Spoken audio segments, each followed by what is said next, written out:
Hello there, I'm Lee Matthews and welcome again to our next fantastic final. Today we're going back to 1986, the elimination final between Fitzroy and Essendon, and joining me today is Fitzroy full forward of that year, Bernie Quinlan. Yeah, thanks Lee. Welcome in to relive a few memories. It was a final five, of course, in 1986. The final system's changed so much, you always have to reiterate that. Yeah, that's right. It was a little bit more difficult to make the finals in those days, but yeah, I think we ended up with 13 wins for the season, ending up in 4th position, and Essendon finished in 5th position with 12 wins. And of course Essendon, I think in 85, only 12 months earlier, I won the premiership, and I thought maybe the best side of my time in football, but they'd struggled a bit for most of 86 to reach that level. Yeah, they did. They looked unstoppable, didn't they, after they won that 1985 flag, but you know, I think there's people saying, will they ever be beaten again, because they had such a strong side. And on paper, when you look at their side on paper, they really had many of the names that played in 1985. It was still a very strong side on paper. Yes, I think they might have lost Paul Salmon and Tim Watson through injury, and that had probably limited them a little bit, but nevertheless, that was all history. So going into this game, what was the feeling going in? How's your memory? Well, we did have a few injury problems leading into the game, and I think the general footballing public feeling amongst them was that it was going to be pretty much an easy game for Essendon. Yeah. Because, as I say, the Essendon side on paper was still looking very good and very strong.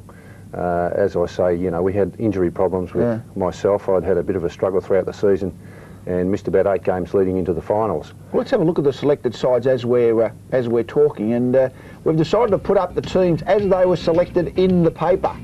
So as people went to the ground today on this particular occasion, this was the players they were expecting, but there was a couple of late changes to the Fitzroy side, Bernie. Yeah, there were, Lethal, and I pulled out of the side. I had a cortisone injection early in the week because I'd had a lot of Achilles problems that year. Yeah. And it was hoped that it would come up okay for the final, but unfortunately it didn't, so I pulled out of the selected side.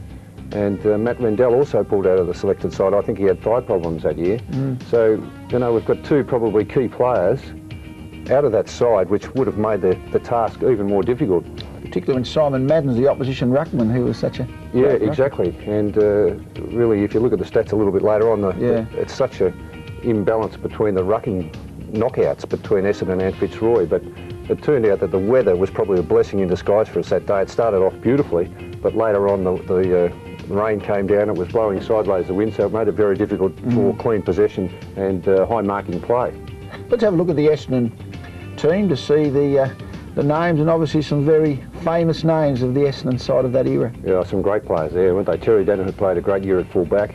Look at their goal-to-goal line. Roger Merritt was still there. Salmon was playing. Salmon's there, even around the flanks and the wings, Jeff Rains, Paul Vanderhaar, Simon Madden, the top ruckman, of course, played many great games for Essendon.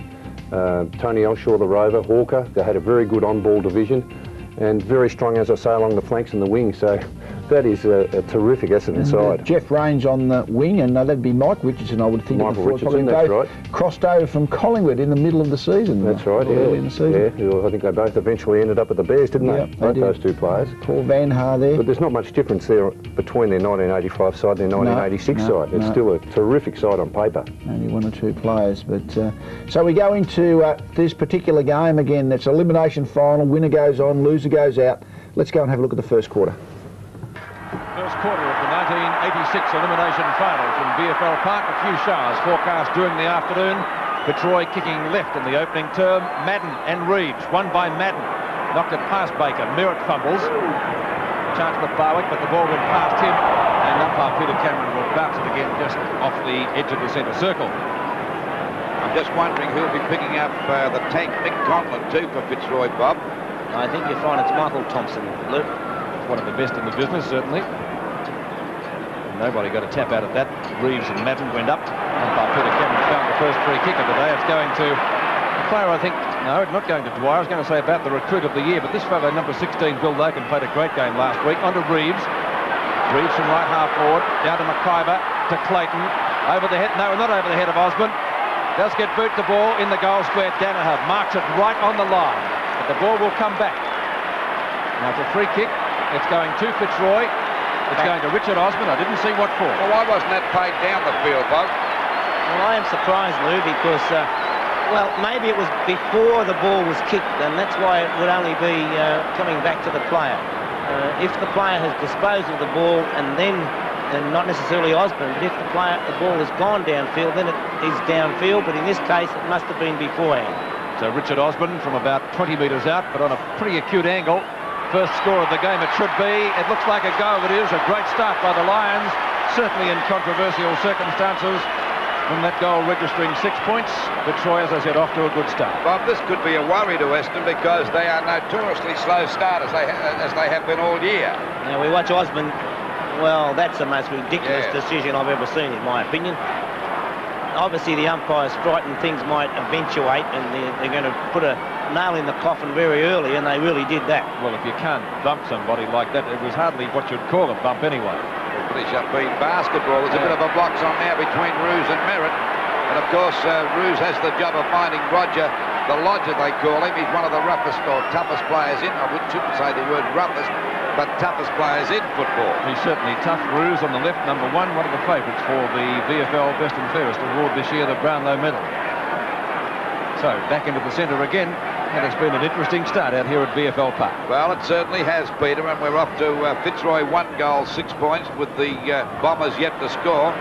Pushed out again by McIver. There's a chance for Peake, and the ball grabbed by Elshaw. That was beautiful play, and he's clear. Goes for the long kick, looking down there for Duckworth. There's a great mark in defence by Hitchin. One of the most underrated defenders in the business. A very solid player, Hitchin. Reeves in front with the knickerbockers on as the ball hits the deck. Back to Donnell. He overruns the ball. Down goes McIver. There's a stack up here, and the umpire will... No, he's going to play a free kick to Fitzroy. For on the shoulder. It'll go there to McIver. Hand pass coming out now to Clayton. Clayton looking for Dwyer. Hawker's got him covered, but the little fella bounces back, gets the ball again. Tries to get it out again over there to Pekin, but the ball is out of bounds. So it's out of bounds on Fitzroy's half-forward line, about 60 metres out from their goal. Fitzroy 1 goal, 6 points, with Essendon yet to score. But it's early days yet. Knocked out by McGrath. There's a hurried kick that time by Richardson. Conlon gave a heave-o there from Thompson, but picked up again by Rains. Rains' kick is out towards Hazard. Couldn't hold the ball. Going in now as Turner taps it on nicely. Good play by Turner. It was a free kick, but the umpire paid the advantage rule. It's picked up by Pekin, and Fitzroy looking good. And that's Bernie Harris out there on the 50-metre attacking line. Penalty too, Luke. A 15-metre penalty. This brings him inside the 50-metre line. So he's about 35 metres out from goal, and a big chance to kick their second on a 45-degree angle. Into this quarter by just over 4 minutes. We'll wait on the result. 1 point, so Fitzroy move on to 1 goal, 7 points to Essendon yet to score. But remember that the Lions are kicking with the breeze. So it's a good start by Essendon, really, as we find Donnell putting the ball wide. Out to Hawker, who is also certain to bowl well in the Brownlow medal. This guy gets a lot of possessions in a game too. The Essendon centre man, Leon Baker, from left centre wing, short pass. Harvey marks. Harvey at left centre wing. Good play. Yeah, short pass again. Now it goes to Hurd. Salmon a juggle. Picked up for Fitzroy by Turner. Harvey again in front of Pekin. Might get a 15-metre penalty. Well, the umpires are certainly not consistent. He would have got one otherwise. Duckworth, oh, it's not a mark. Duckworth snapshot will be Essendon's first score, and it's a goal. Billy bouncing back. He got KO'd last week and brings up Essendon's first goal today. Fitzroy lead by a point. Well, actually, Duckworth was a surprise selection today after having concussion last week too, Bob. Yes, and I'm watching the replay. I love the comment of a mate of mine this week. He said, well, some blokes can't play after concussion, but with Billy Duckworth, why worry? Couldn't hurt him with a hammer in each hand. I'd like to think who your mate was. 1 point the difference in the 1986 Elimination final. Billy Duckworth bringing up the Bombers' first score. We've been playing nearly 6 minutes in the opening term, trying to crash through his reins. A bad hand pass though, goes out to Blakey, onto Pekin from centre field. High ball to the forward pocket, knocked down by, it was Danaher. The Essendon skipper starting at full back, and umpire Peter Cameron will bounce it just past the 50-metre line, right half forward flank for Fitzroy. And Essendon stacking the Fitzroy forward line at the moment. Keane got that tap out. Might be a free kick here, is there? Or is he going to bounce it again? Fangata. Must be at least 20 players around the ball. Good tactics by Essendon, with Fitzroy kicking to the end, favoured by the strong breeze in this opening term, knocked down by Madden. Ball booted out to Osborne again for kick number 2. He's already kicked their only goal so far. Osborne from right half forward flank. Well, he's getting away from Donnell. His tag as the ball is kicked deep into the forward pocket for this. There's Madden, couldn't hold that mark. Goes after it again. He was grabbed, didn't have the ball. And Madden will take the free kick. There's no doubt about that one. I thought he had possession, Lou, and I would have penalised Madden under those circumstances. Well, a quick hand pass comes out to Foles. The ball out wide. This is Glenn Hawker going after it now on the 50-metre defence line. Pixie's had a fantastic season. This guy hasn't put a foot on all day. And look at him go around that boundary line. He's gone about 100 yards. And he's let go, but the kick wasn't worthy of the play as it goes along the ground. A chance here now for the ball to be picked up by Blake. He's grabbed, kicked off the ground by Hinchin. Coming in to meet it now is Thornton. A good hand pass back to Hinchin. He was grabbed too high, fumbles the ball, but Hinchin, a terrier, goes after it. Picked up again, over to Roos. Good play on the part of the Fitzroy. It's penalised Fitzroy. This free kick has penalised Fitzroy. Well, they were going away and running too, Bob. So the ball's got to go back. I think I nominated it as a trip. Yes, but nonetheless, the ball had gone on. That's and right. There was no holding play at all. There was one time where I think the advantage rule should have been paid. Well, OK, there's the kick. Comments coming from triple Brownlow medalist Bob Skilt. Flying high was McIve. He's got up to a good start today. Bernie Harris scoots around the edge of the pack to kick the ball high back towards the centre of the ground. Punched on again by McGrath. That's little Dwyer going through. Fumble the ball. There's one in the back, but the umpire ignored that. Hurd goes for a short pass, not a good one. Going for the boundary line now, but Harris once again picks it up for Fitzroy. Over to McIver. The ball drops short, and a mark taken in defence down there by their skipper, Danaher. Quick hand pass. They're going right across the goals. It could be dangerous, but there's plenty of Bomber players out there on their own. This is Range coming in to meet it now, and it bounces beautifully for him. A hand pass coming over to Walsh, showing plenty of dash. Gets away from Roos.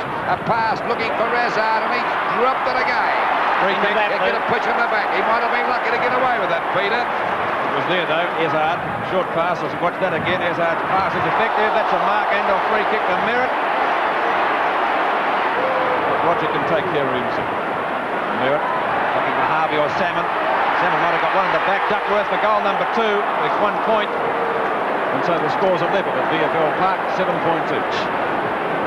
Billy Duckworth, certainly in the thick of things, scoring all Essendon's points today. As we wait Gary Pert, the informed defender of the year, to bring the ball back into play. Pert straight down the ground, assisted by the strong breeze out to the edge of the square. Might have been against Merritt. That picked up by Walsh, breaks the tackle well from Roos. No mark. Pekin tries to get clear. That was Turner, or Thornton it was. Duckworth. Oh, he's going for his next score. Short pass. Mark, yes, Richardson. Oh, cannoned into by his own player. Bad play, Essendon. What the fans are booing for was just bad play by 2 of their players that should have known better. No talking about it. He certainly didn't mark it. There was no worries about that. There was no way Nanya could be paid a mark.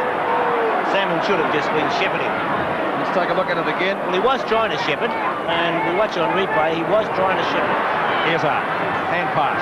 Merritt breaks the tackle well. Long shot the goal against the breeze. The 2 number 3s, Pert and Salmon. Oh, beautifully done from Pert, but picked up by Richardson. He's gone for a pass. Hawker breaks 1 tackle, shoots at goal from 25 metres out. It's a goal. Essendon in front. And the Bombers looking good in the first quarter against the breeze. The reigning premiers lead by 6 points. Well, I don't know the value of that breeze, Bob, but if they've kicked 2 goals in the way they've done it, they're in a bit of trouble, Fitzroy. I would imagine so, Lou. I still think it's at least a 3, maybe 4 goal breeze. If you look at the flags, then there's certainly, as we watch on replay, Glenn Hawker putting it through. The flags are certainly blowing very strongly and straight to the end to which Fitzroy are kicking. Goal kickers for Essendon so far, Duckworth and Glenn Hawker.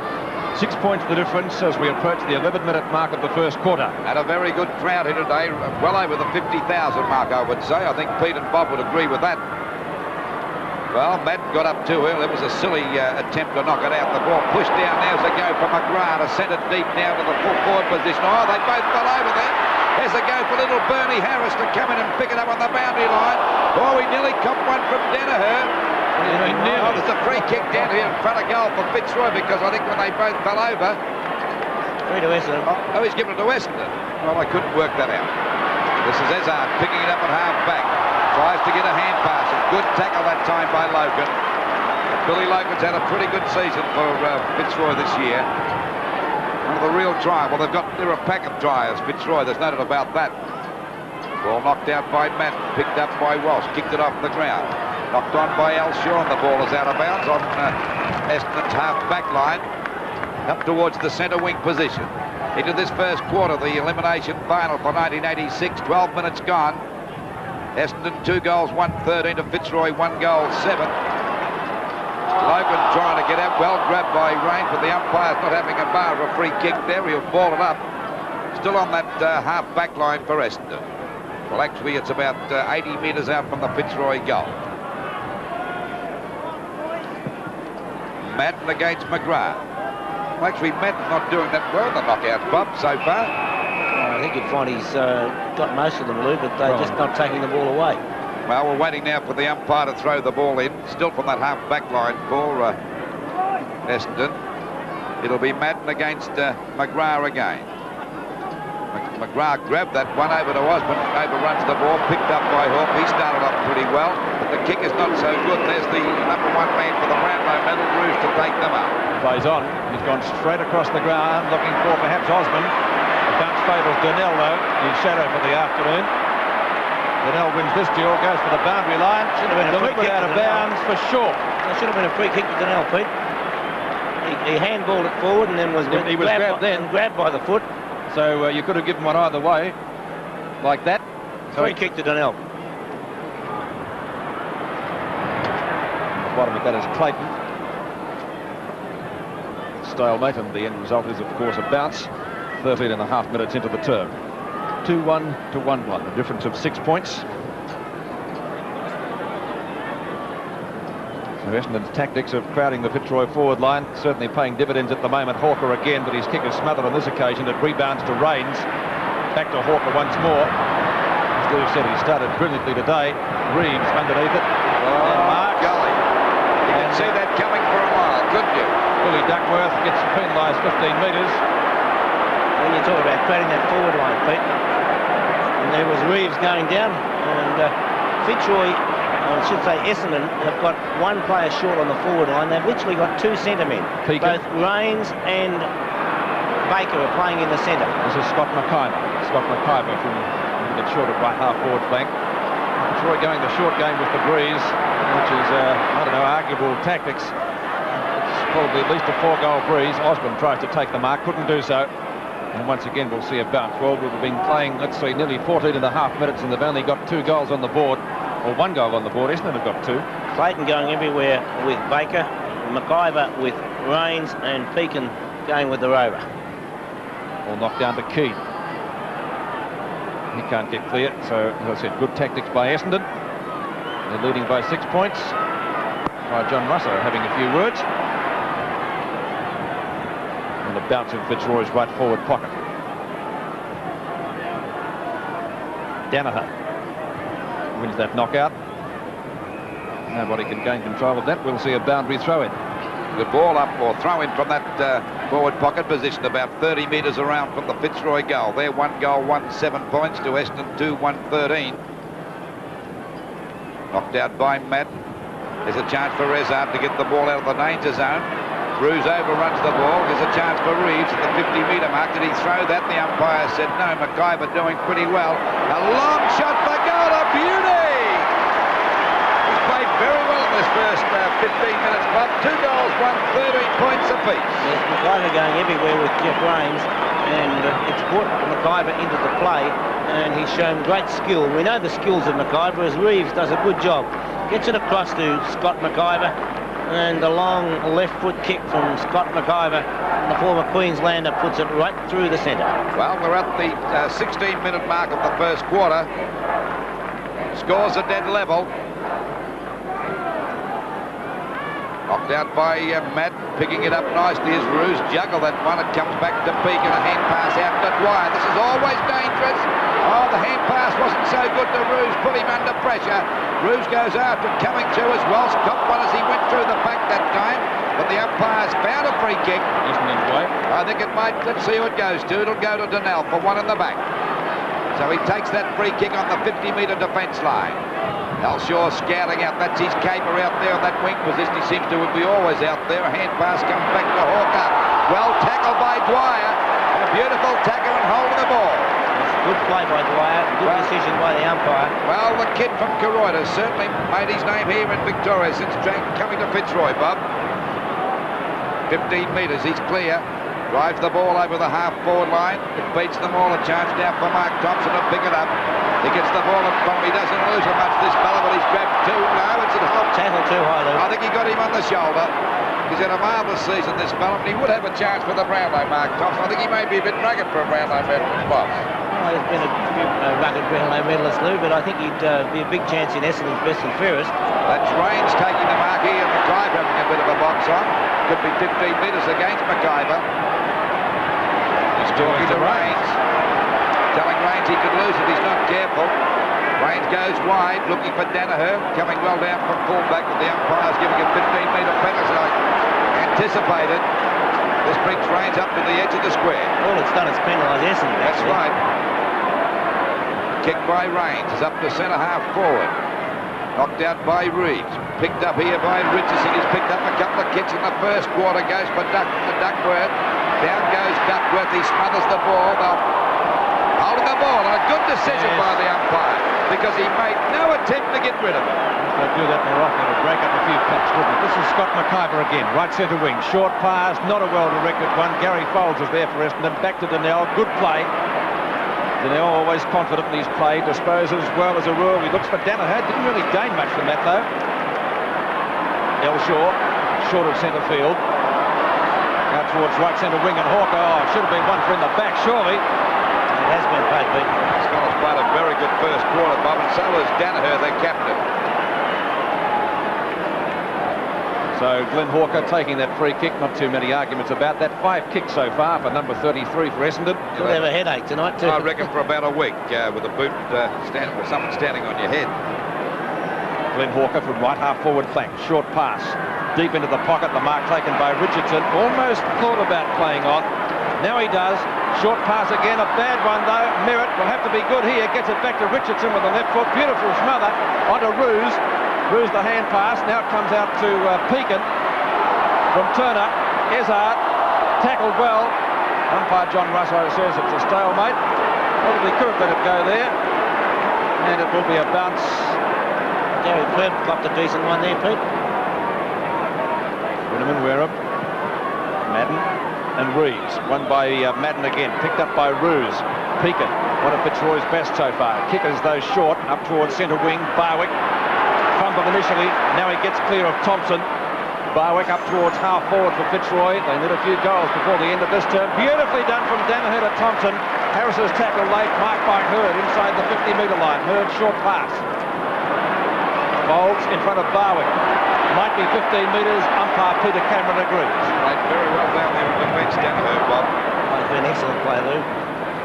Hurd to Rains. Rains at left centre wing. Well, not the greatest of hand passes to the other import, Richardson. Didn't read that at all well, and it's going to be a bounce on centre wing. Well, Richardson had the chance to break clear then. It was a good hand pass from Rains. He's tried to do too much, Richardson, Lou. Well, he could have had a shot from goal from the forward pocket. He was close enough to have a shot, but he didn't. I suppose you can be too unselfish sometimes. The ball up out there on the centre wing position. Well, actually, I reckon Reeves got that one out. I still differ with you, Bob. I think that Madden's struggling in the ruck. Umpire will ball it up out there on the centre wing position. Scores dead level, 13 points apiece. Just on the 21-minute mark of this first quarter. It'll be Madden. Our statistician's on my side, Lou. He might be. 10-6 in favour of the hit-outs, Lou. Yeah, well, I don't. Well, okay, I might go along with Bob in this respect. They're not going anywhere. Hitchin in front. Pushed out by Duckworth. Hawker fumbled that one. There'll be a ball up here for sure. Umpire's not hesitating with these ball ups because I don't want any rough play today. This is the elimination final. for 1986. The one that loses today is out of business for the rest of the season. Ball up again.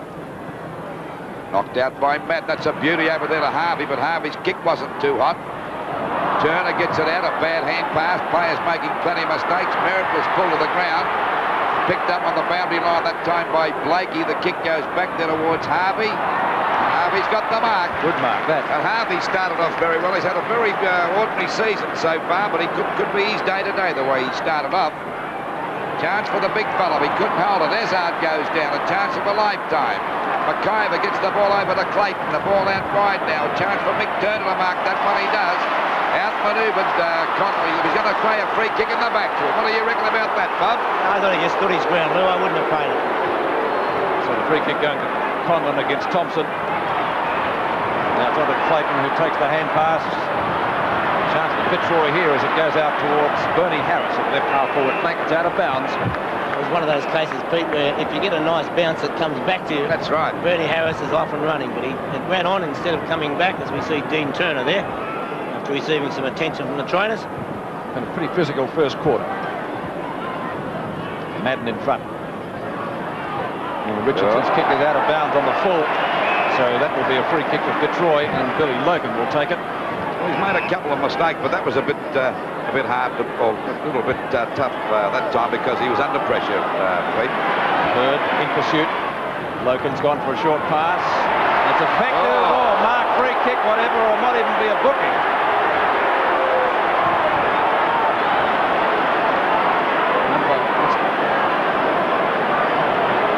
Well, if it's not a booking, it will be 15 metres, one would think. It is 15 metres, and we'll bring Beacon right within range as we see it from a different angle. And there's the mark with Terry Danaher on the mark, and so Grant Laurie. Normally a lovely kick, so I would imagine Fitzroy's third goal. We certainly need one because, as we mentioned at the outset, kicking with the assistance of the breeze, we reckon it's worth about 4 goals. Laurie makes no mistake with that one, though, and Fitzroy lead again. Scoreboard on 7's big league. Fitzroy 3-1-19, Essendon 2-1-13 in the elimination final. A good piece of play there. Grant Laurie. And on replay now. Logan bringing the ball back. Laurie having no trouble taking the mark, and Tony Alshaw. I think he knew he might have been in a bit of trouble, Alshaw, because he kept moving. That's the way to go. Don't stand there and look at the field crime. VFL Park, Fitzroy leading by 6 points now after Laurie putting through his first goal. Madden again pumping it away, this time from the circle. Baker picks it up. Laurie now at full forward, Pete. He's obviously, I didn't see Keane come off. Whether Keane's out there or not, but Laurie on the ground. By a course play on, McIver does just that. After Clayton at centre wing, Clayton in turn over to little Dwyer, the recruit of the year in my book. Dwyer from left half forward flank, long ball up towards full forward. It won't bounce through for a goal. It's a point though. No one at home, and behind, taking Fitzroy's tally now to 3 goals 2. They lead Essendon by 7 points as we approach the time on period. 7 points the difference. Waiting for Donnell to bring the ball back into play. Certainly been a tough game, but it's been a pretty fair one so far. At the back as Madden flies high, couldn't hold the mark, and the ball is out of bounds, about 60 metres around from the Fitzroy goal. Fitzroy kicking with a strong breeze in this first quarter. Our man on the ground, Peter Donegan, said it's worth about 4 goals. Madden got into his opponent's back. Back it comes to Hurd now up there on the half-back line. Drives it out looking for Ezard. Flies high, punches the ball out. But no one there for Essendon. Blakey runs into trouble. 2 Fitzroy Essendon players clash Rains and Ezard. Down goes Merritt. Couldn't get clear. Still plenty of fumbling by both sides. That's Baker at the front of the pack. The umpire will board it up. Out there on the centre wing.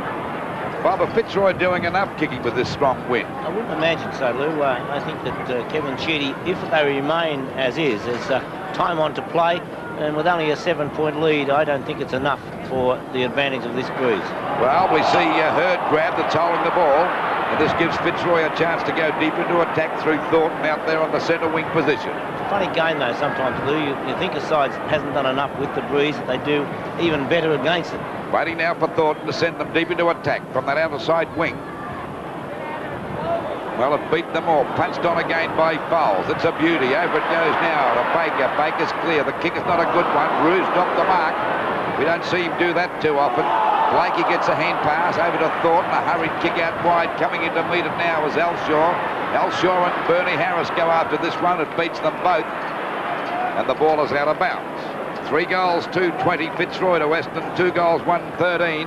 Into this second quarter, the 1986 elimination final by 26.5 minutes. I don't think Fitzroy have made enough use of Blakey. He's a loose man on the back line. When you're kicking with the wind, I'd be more inclined to have him down the field a bit. Beautiful play by the kid from Koroyd. Dwyer over to Hinchin. The ball goes over the Fitzroy half-forward line. Danaher couldn't hold the mark, but he gets it to the ground. Knocked on by Donnell. Donnell tries to get out now. He gets a hand pass to Fowles. A hurried kick back, and Baker's got it.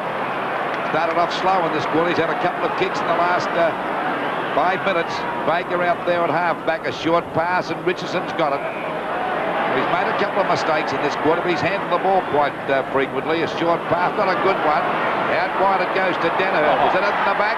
Was it what? I should imagine so. But Danaher's playing a funny sort of a game. He's down there full back and he's roving all over the ground down. Ball up to the centre line, Bob. Well, if Fitzroy are prepared to let him come up the ground, if I were Grant Laurie kicking with the breeze, I would stay back. If Danaher wants to come up, I certainly wouldn't bring Danaher into the play.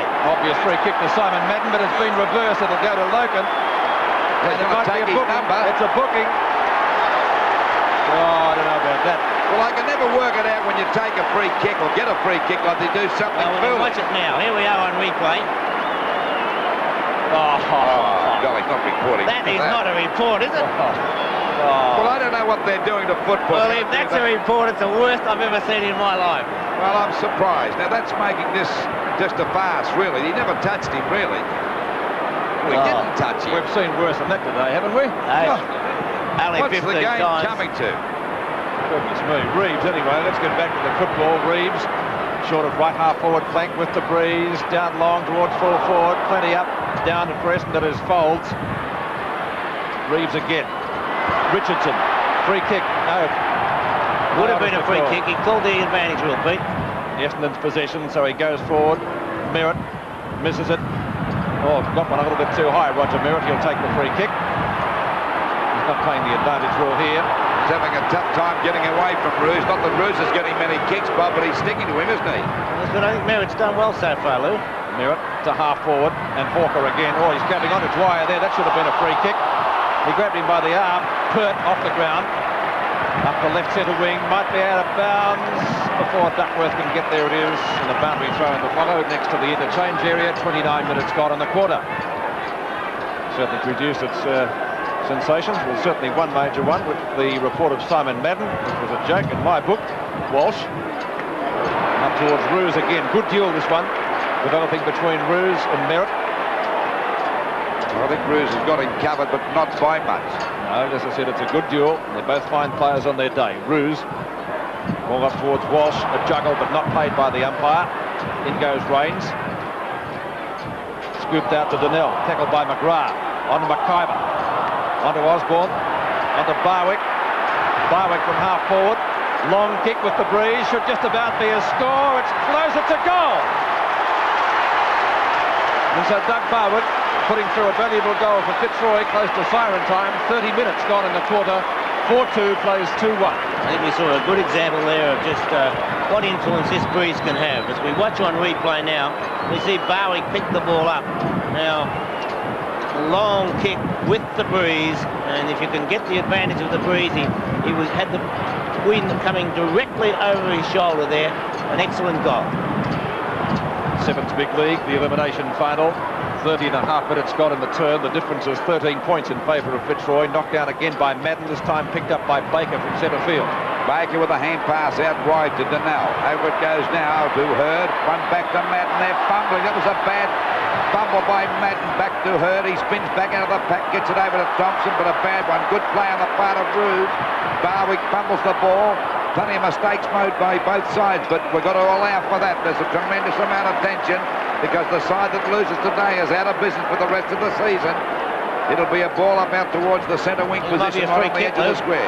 Free kick to Big Merritt, I think. Oh, yes, well, I didn't see what happened there, Bob, but it's a 15-metre penalty, a hand pass. Coming out the foals at half-forward. The kick is up towards Hazard. There's the siren to win the first quarter. And Fitzroy are in front, even though they've been kicking with the breeze. 4 goals, 2. 26 Fitzroy to Western. 2 goals, 130.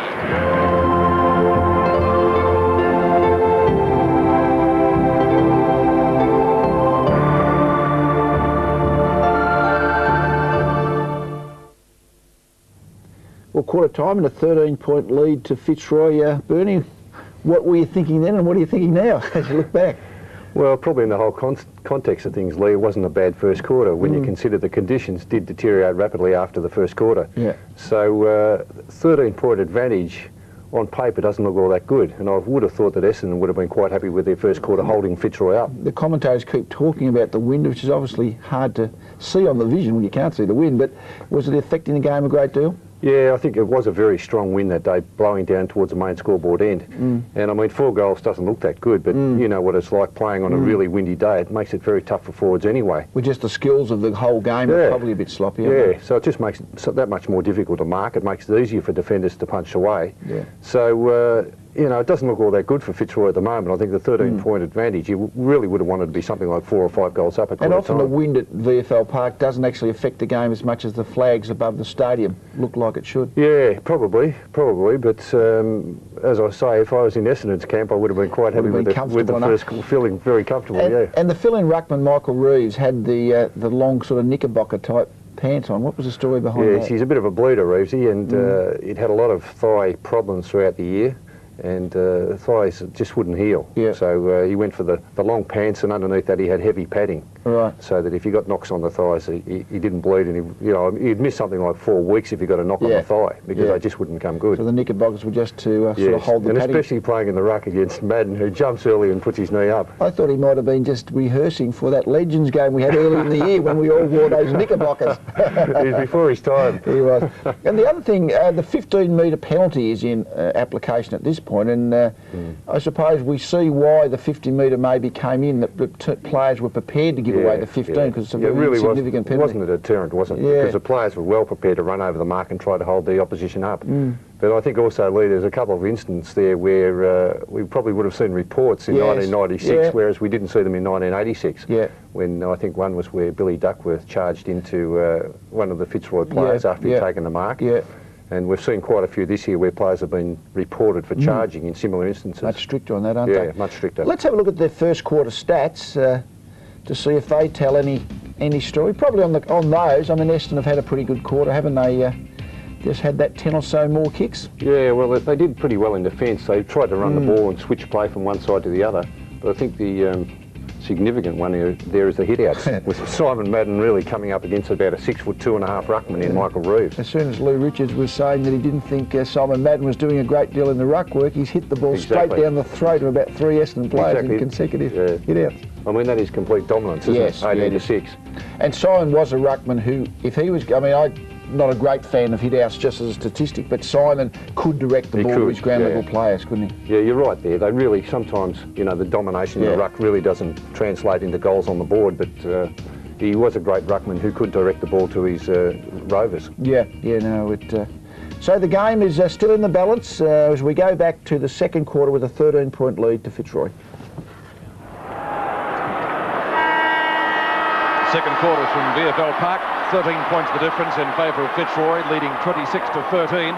The Bombers this quarter, though, have the assistance of a fairly strong breeze from the west. I think it's Harris for Harris, Pete. Will knock down. Yes, Bernie Harris was on in the first quarter. Leon was on the bench. McIver, good tackle by Harvey. Hinchin at the bottom, comes up. No, it's Turner. Comes up with the ball. Umpire says a free kick going Fitzroy's way for the offence that Lou mentioned. And Turner to take the free at left half-back flank.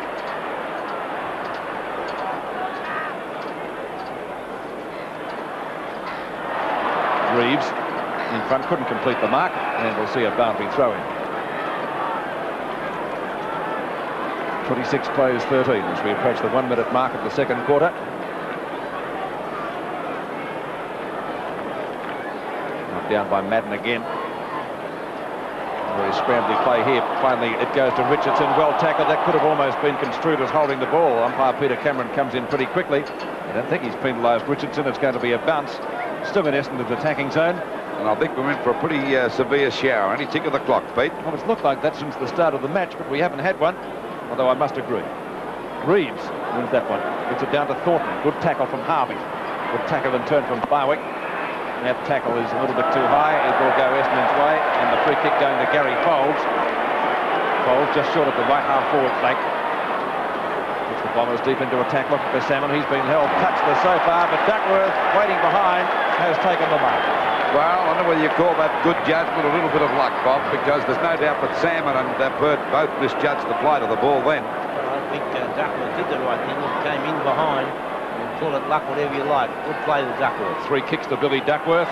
He's already kicked 1 goal. Was that 2? It is. The Bombers are back in business in the second quarter. 2 goals to number 22. 4-2 to 3-1. 7 points the difference. Well, there's no doubt about Billy Duckworth. This fellow is invaluable to the side. Strong player, can play in defence, and surprisingly enough for a backman, Bobby acquits himself very well on the forward line in attack, doesn't he? Duckworth is a goer, Lou, and he's a typical example of the type of player you say, what's it matter where you're playing? 2.5 minutes into the second quarter. Duckworth's second goal. 7 points in favour of the Lions. 7 points the difference. Essendon kicking with the breeze. Knocked out by Matt. That's a better knockout. Merritt fumbled that one. Down he goes. They pass a push in the back to him against McIver. He's got the free kick. It's a 15-metre penalty. This brings him over the centre half forward position. Salmon making a lead, but he's pretty well covered by Pert. He goes again. There's a chance for Harvey. He's crashed by 2, and they've got no hope holding the ball. Pretty severe decision, that one. So the free kick to go to Thornton down there in the back pocket position for Fitzroy. 7 points the difference. It'll be Blakey to take the free kick. Ball punched out by Walsh. And they're really coming down the ground. There's only 2 players on the forward line for Fitzroy. That is Laurie and Danaher. They're all over the centre line, Bob. That shows you how strong this breeze must be. So the Bombers have got a big chance in this quarter. They're still going to put goals on the board, though, Lou. That's right. Now, what Fitzroy have to do is crowd play like the Bombers did in the first quarter and stop this very smart attack of Essendon's. Stephen Clark ready to come onto the ground. I think I'll go along with Bob Skilton. I'd have brought Vanderhaar on down there on the forward line, particularly in this quarter, kicking with the breeze. It was knocked out by Reeves. Thornton gets a hurried kick. Copped one as he kicked that one as the ball goes for the boundary line and out of bounds on the centre wing position. Into this quarter, the second of the elimination final for 1986 by 4 minutes. 7 points the difference. 26 plays 19 in favour of Fitzroy. Knocked out by Madden the second time. Baker was grabbed. He'll get a free kick. Didn't have the ball. Grabbed him too high. And number 4 for Essendon will take the free kick out there on the centre wing position. Kick number 5 for Baker. Played pretty well. In front is Salmon. Well played by Perth. The Fitzroy defender knocked it out. Thornton goes for hand pass. Grabbed by Harvey. Back to Elshaw. He's grabbed. He goes for the hand pass. Ruse is grabbed too, and down he goes. They're going over like 9 pins at the moment. And the umpire's found a free kick. Fitzroy's. It'll go to Fitzroy. And we'll have to wait. Will it be Ruse to get the free kick? Hinchin, he looks a bit sore too. Hinchin, well, he started off the game with a bruised hip. So Hinchin to take the free kick down there in the back or out towards the half-back line. Into the quarter by just on 5 minutes. 7 points the difference in favour of Fitzroy. Elshaw to come off, Lou. Clark to come on. Hinchin's kick dropping a little bit short. Reeves tries to get it out. Baker just about caught with the ball. In fact, it will not be a decision. It's going to be a bounce.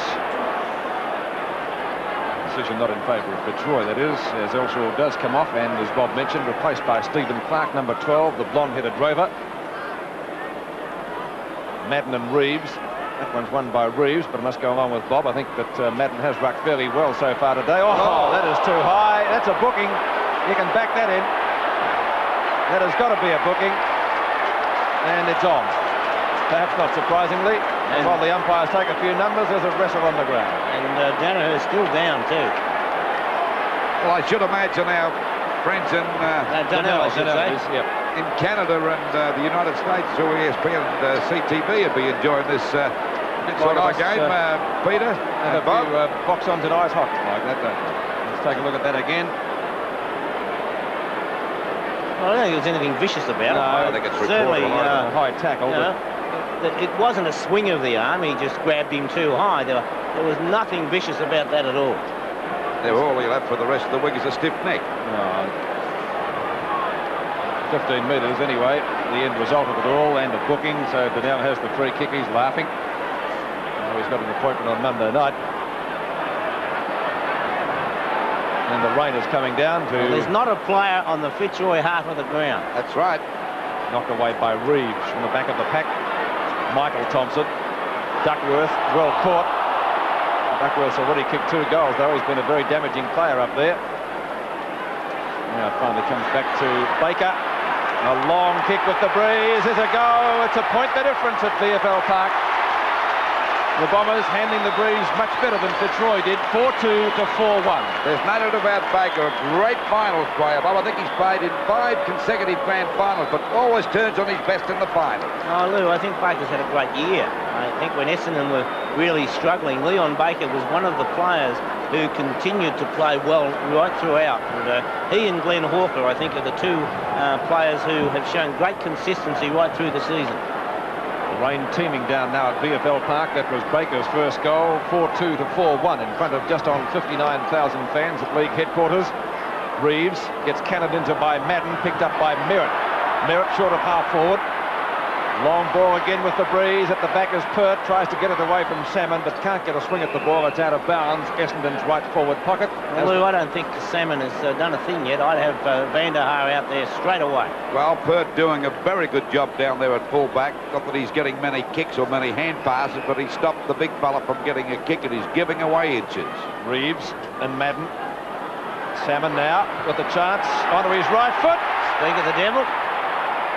1 behind. So his first kick of the day registers 1 point, and it levels the scores. Scores dead level, 26 points apiece. Into the second quarter of the 1986 elimination final by just over 8 minutes. Van der Haar actually getting ready on the interchange bench to come on, Lou. Well, it'll be interesting to see whether it takes the place of Salmon, number 3. Ball back into play again. Out towards Ruse. Didn't bounce too well for him. He's copped a beautiful bump and he's out of business. Oh, that was a hip and shoulder. You well, called I don't know what's happened to these guys. You call it a beautiful bump, Lou? Well, I did. What would you say it was? A beautiful bump. Well, I may be wrong, but these umpires are making this a little bit of ticky-ticky touchwood as the ball is by Hurd. Comes out now to Mick Thompson. Not a good kick. A fumble by Laurie. Pekin it was. It's McIver kicking the ball back out there. Overrunning the ball now was Danaher, but he's got a chance to rebound. He does. He's played a great game in defence, particularly in the first quarter. Punched out by Merritt. Coming in to meet it now is Hawker. He runs into Reeves. Can't get clear. Vanderhurst grabbed. Down he goes. Picked up by Ruse. Goes out wide. I think he was looking for the boundary line. He might make it. He does. And the ball is out of bounds. About Salmon off the ground for Van der Haar. As soon as he hit the deck, Van der Haar, he copped a pretty heavy bunt. Out of bounds about 70 metres around from the Essendon goal. Reeves tried to juggle that one. Another scrimmage developing there at the half forward for Essendon. The ball is out of bounds. It will be a ball up. 4 goals to 26 points apiece into this second quarter by just over 9.5 minutes. Well, it hasn't been the most stylish football in the world, but it's been a pretty tough and torrid game. And this is the sort of game we expect in finals. Hawker trying to spin out the package. Did he hang on too long? As the ball comes back there to Donnell. Knocked on by Osmond. Picked up by Rains. A hand pass. Beautiful play by Dwyer. Look at the little fella go after. Great play. Did he get one in the back? The umpire said no. As the ball is picked up by Foles. Back to Danaher. Setting up a good example. It was a bad kick there. And the ball is over the line and out of bounds. Out of bounds on the centre wing position, just over the 10-minute mark of the second quarter. Scores dead level, 4 goals to 26 points apiece. Madden to contest the ruck duels. Moves with that one out to McGrath, actually. Now a chance for Leon Harris to Clayton. Clayton from right half forward flank. He's gone long up the full forward. There's no one there. Conlon finally, was he grabbed? Second chance off the ground. Perhaps did it hit the behind post? No. Now it's through, I think, for a point. And the rain comes down again. Fitzroy's first score, I think, of the quarter. Yes, it is. That came up nearly at the 11-minute mark. And the Lions once again in the lead, but only by that margin, 1 point. Well, it's all right crowding the defence, but when the ball does go onto your forward line, sometimes you're in trouble, aren't you? Well, it could have worked out then, Lou, because with Conlon's pace, and they kicked into the open space, it could have almost come off, but he didn't get the right bounce. Mark taken by Harvey on right centre wing. Roos hasn't got a jumper on, Pete. Real beefcake stuff. Van der Haar. Oh, Laurie got one too high. Umpire Russo says no free kick for that. Play on. It's a very scrambly game. Van der Haar in and out of the pack. No, a chance for Pert. It'll be nice and cold out there without a jumper today, I'll tell you. Now the trainer is out. He's given him another jersey. And let's see if he's got the same jumper. I think it's number 1. Yes. McGrath and Madden. And it comes to Baker. Baker finally finishes up with it. Beautifully done from the Essendon centre man. Van der Haar and Pert. Reeves. Van der Haar again with Roos this time. Down goes Van der Haar looking for a free kick. It's out of bounds though at Essendon's right half forward flank, about 50 metres from goal. 12 minutes. The Lions are doing a similar, we're using similar tactics that the Bombers used in the first quarter. It's paying dividends at the moment. Well, I think with a player like Pert, he's punching away at all times and really makes it hard for any forward to take a mark. So too Lorraine, for that matter. Conlon and Mick Thompson out of bounds in front of that pair. Conlon looking for in the back. Gets no joy from the umpire though. And throw-in will follow. A shower of rain has all but passed. Knocked down again by Madden, off the ground, Hurd. Down goes Merritt, could have almost been in the back. Clark kicks it off the ground, on the full, free kick to Fitzroy, and the recipient will be either Turner or Dwyer. It's going to be Turner. Dean Turner at left half-back flank as we approach the 13-minute mark of the term. Walsh, good spoil. Finally picked up, that was by Clayton. Conlon takes the grab to his twin in Barwick. Barwick up towards half forward. It's over the head of Danaher. He'll go for the boundary line. The Essendon skipper does it successfully. And a throw-in will follow about 15 metres from the Fitzroy goal. They lead by 1 point, but they've only scored 1 point so far in the quarter. Salmon on the bench. And we're just on the 13.5-minute mark of this second quarter. Knocked out by Madden. Conlon tries to get that clear, goes after it again, but the umpire will ball it up about 15 to 20 metres out from the Fitzroy goal. They're 4 goals, 3. Pardon? Fitzroy have steadied a bit. Yeah, my word, they're doing pretty well. They're looking just as good as Essendon. And the Bombers are kicking with a pretty stiff breeze. Ball knocked out again. There's a chance for a goal. That time out of bounds by Pekin. And the ball is out of bounds. That'll be a penalty free kick to go down there to Donnell in the back pocket position. Crowd of just on 60,000. Good crowd for this elimination final. Walsh in front, a strong mark. He's playing well, Lou. He's played a very good game. Well, Pert's doing a similar type game, and this fellow hasn't played a bad game either, Harvey. But he's certainly a long way away from half forward. That's his normal position. Good mark to McIver, one of Fitzroy's best players in this first part of the game. There's a good pass. Out it goes to Leon Harris, who's coming back after a broken leg, but he's too slow to get rid of that. Well played by Roger Merritt. And good play on the part of Fitzroy's Turners. He lets Logan get clear. There's McIver again. He's spun it at 2 packs. Great play by McIver to get the ball over there to Hinchin. Back to Turner. He's grabbed around the neck. The umpire's paid the advantage rule out to Leon Harris. Now he won't lose this one. He's got a paddock to run, and he goes for the long kick.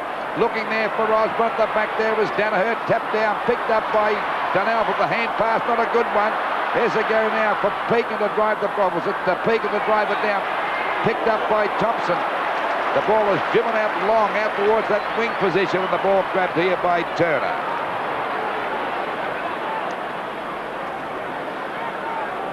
Waiting on Turner to put Fitzroy back into attack. 27 plays, 26, a point the difference. There's a good mark to Clayton. This fella's a very strong player. That was a strong one. He took a pretty heavy knock then. Umpire walking over. He's going to be take his number. I got they're going to have a full night next Monday night at the Tribune. They're booking everybody. Bob, what do you think of that? Well, the only one they haven't booked now is the head trainer. No, I don't think he did take the pin out, did he? Did he? I think he's changed his mind. He's given a 15-metre penalty. Now he's writing down. He's writing it down. It's umpire Russo, I think. Yes. Yes, he was recorded. It's a boundary umpire, Pete. A boundary umpire, wasn't sorry, but yeah. A kick by Clayton. Won't make the distance. Nearly a mark to Laurie, but the ball is finally forced through for 1 point. That gives Fitzroy a 2-point advantage. Elshaw back on, Clark off. 4 goals, 4-28. Fitzroy to Western, 4 goals, 2-26. And we're just on the 16.5-minute mark of this second quarter. Mark taken by Richardson, and he's off. To centre wing, Glenn Hawker, great mark. And he's had a fine season, Hawker. And as I said, will poll well in the VFL Best and Fairest of Brownlow medal coming up in a couple of weeks. Good spoil by Merritt. Richardson gets met solidly by Reeve. That's out on the full. It'll be on behind play. Fitzroy free kick. Now on the bottom of that is Roger Merritt. And Paul Roos.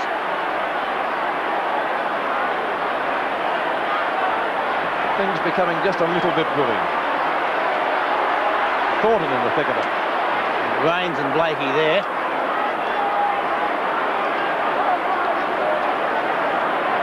Let's hope wiser heads prevail. Now, if Paul Roos gets reported, it would be interesting. Would that rub him out of Brownlow contentions, Bob? I think it does, Pete, but I don't believe it should. It's one of those things, I think, that as far as things like the Brownlow are concerned, the season finished last week. That's what I would have thought, but anyway, it's a It doesn't work that way. If he gets rubbed out in the final, he's not eligible. Okay, speaking from one who's won 3 of them, we'll take that as gospel. Reeves. I didn't have any worries about the final, too. You played in one, didn't you, Bob? Yes, Pete. Against St Kilda. Leon Harris. Up towards half forward, Madden. On it goes to Elshaw, who's just come back on the ground. He's well shepherded too by his skipper, Terry Danaher. Makes the clean break from half-back. Long kick up towards centre field, and a good mark taken by Turner, who's playing a pretty good game of football at the moment. The tempo of the game has changed. I think Fitzroy are in control at the moment. Conlon grabbed. That must be a free kick, surely. Conlon plays on.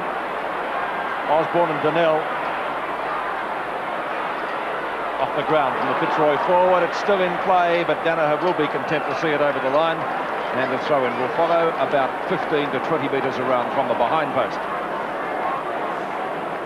Yes, McGraw on top in the ruck. So I believe. Lou Richards goes for the cigarette. Conlon, well shepherded, can't get clear though. He's too close to the line. It's out of bounds once more. Essendon playing a little bit defensive for mine. They're just not showing the aggression that one would imagine of a side that's kicking with the breeze. Knocked down by Madden, but again, not a decisive knockout. A chance for Loken. Walsh beats him to it, though. Tries to affect the handball. I think you ought to give credit to Fitzroy, too, Bob. I'm taking nothing away from Fitzroy, and that's what I say. The tempo of the game has changed. In fact, it's swung around in favour of Fitzroy at this very moment. As the sun comes out.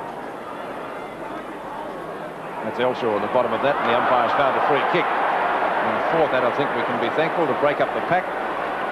Elshaw, who's already had a stint on the bench today. He was replaced by Stephen Clark. Not the longest of kicks with the breeze. 2 Fitzroy players are there. Scott McIver is the man in front. But a fine game too, Pete. Yes, one of the best brews. Down towards half forward. Osborne, a mark almost. Donnell tries to gain possession. And it will be a bounce at half forward from umpire Peter Cameron. As we approach the 20-minute mark of the term, Donnell, is he in a bit of trouble as Salmon comes back onto the ground? Madden off, Pete. 2 points the difference. They're putting Salmon in the ruck. They fell on top of him, didn't they? Everybody landed on him. Okay, here we go again. Knocked out by Salmon. Going after it now is Hurd. Over it goes to Elshaw. That's not a good kick. He's put it out of bounds on the full. And that'll be a penalty free kick to Billy Logan out there at half forward, about 65 metres out from goal. Fitzroy in front by 2 points. 28 plays, 26. A very low-scoring game. A real defensive game. Good mark to Danaher, playing a great game down there in defence, Bob. He's a great leader, isn't he? Certainly is. An inspiring player. Over to Salmon. Going to play on. Decided to go, but doesn't know where to go now. He's called play on now. He balked nicely. still gets his kick, drives it over the centre line, but the back there is Keane to take them up. Good mark to Keane. Keane's kick is short. Barwick taps the ball on. Good play as they go now, as we see Blakey give a hand pass back there to Pegan. Well intercepted that time by Alshaw. Good play, played a fairly good game. Over to Baker, a short pass. A chance now for Essendon to go deep into attack, as we see Hawker grab the ball. A short pass looking for Ezard. Should have gone directly down the ground. I noticed that Vanderhaar was bowled over pretty easily then, and the ball is out of bounds on the Bombers half forward line, about 60, 70 metres around from their goal.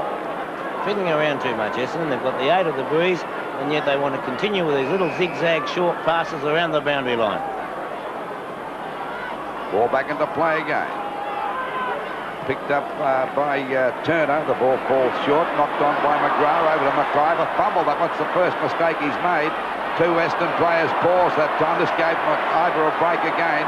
A good hand pass out wide to Rouge. Another one back to McGrath. They're looking good, Fitzroy, as the ball goes over their half forward. But once again, it's the Bomber skipper taking that mark.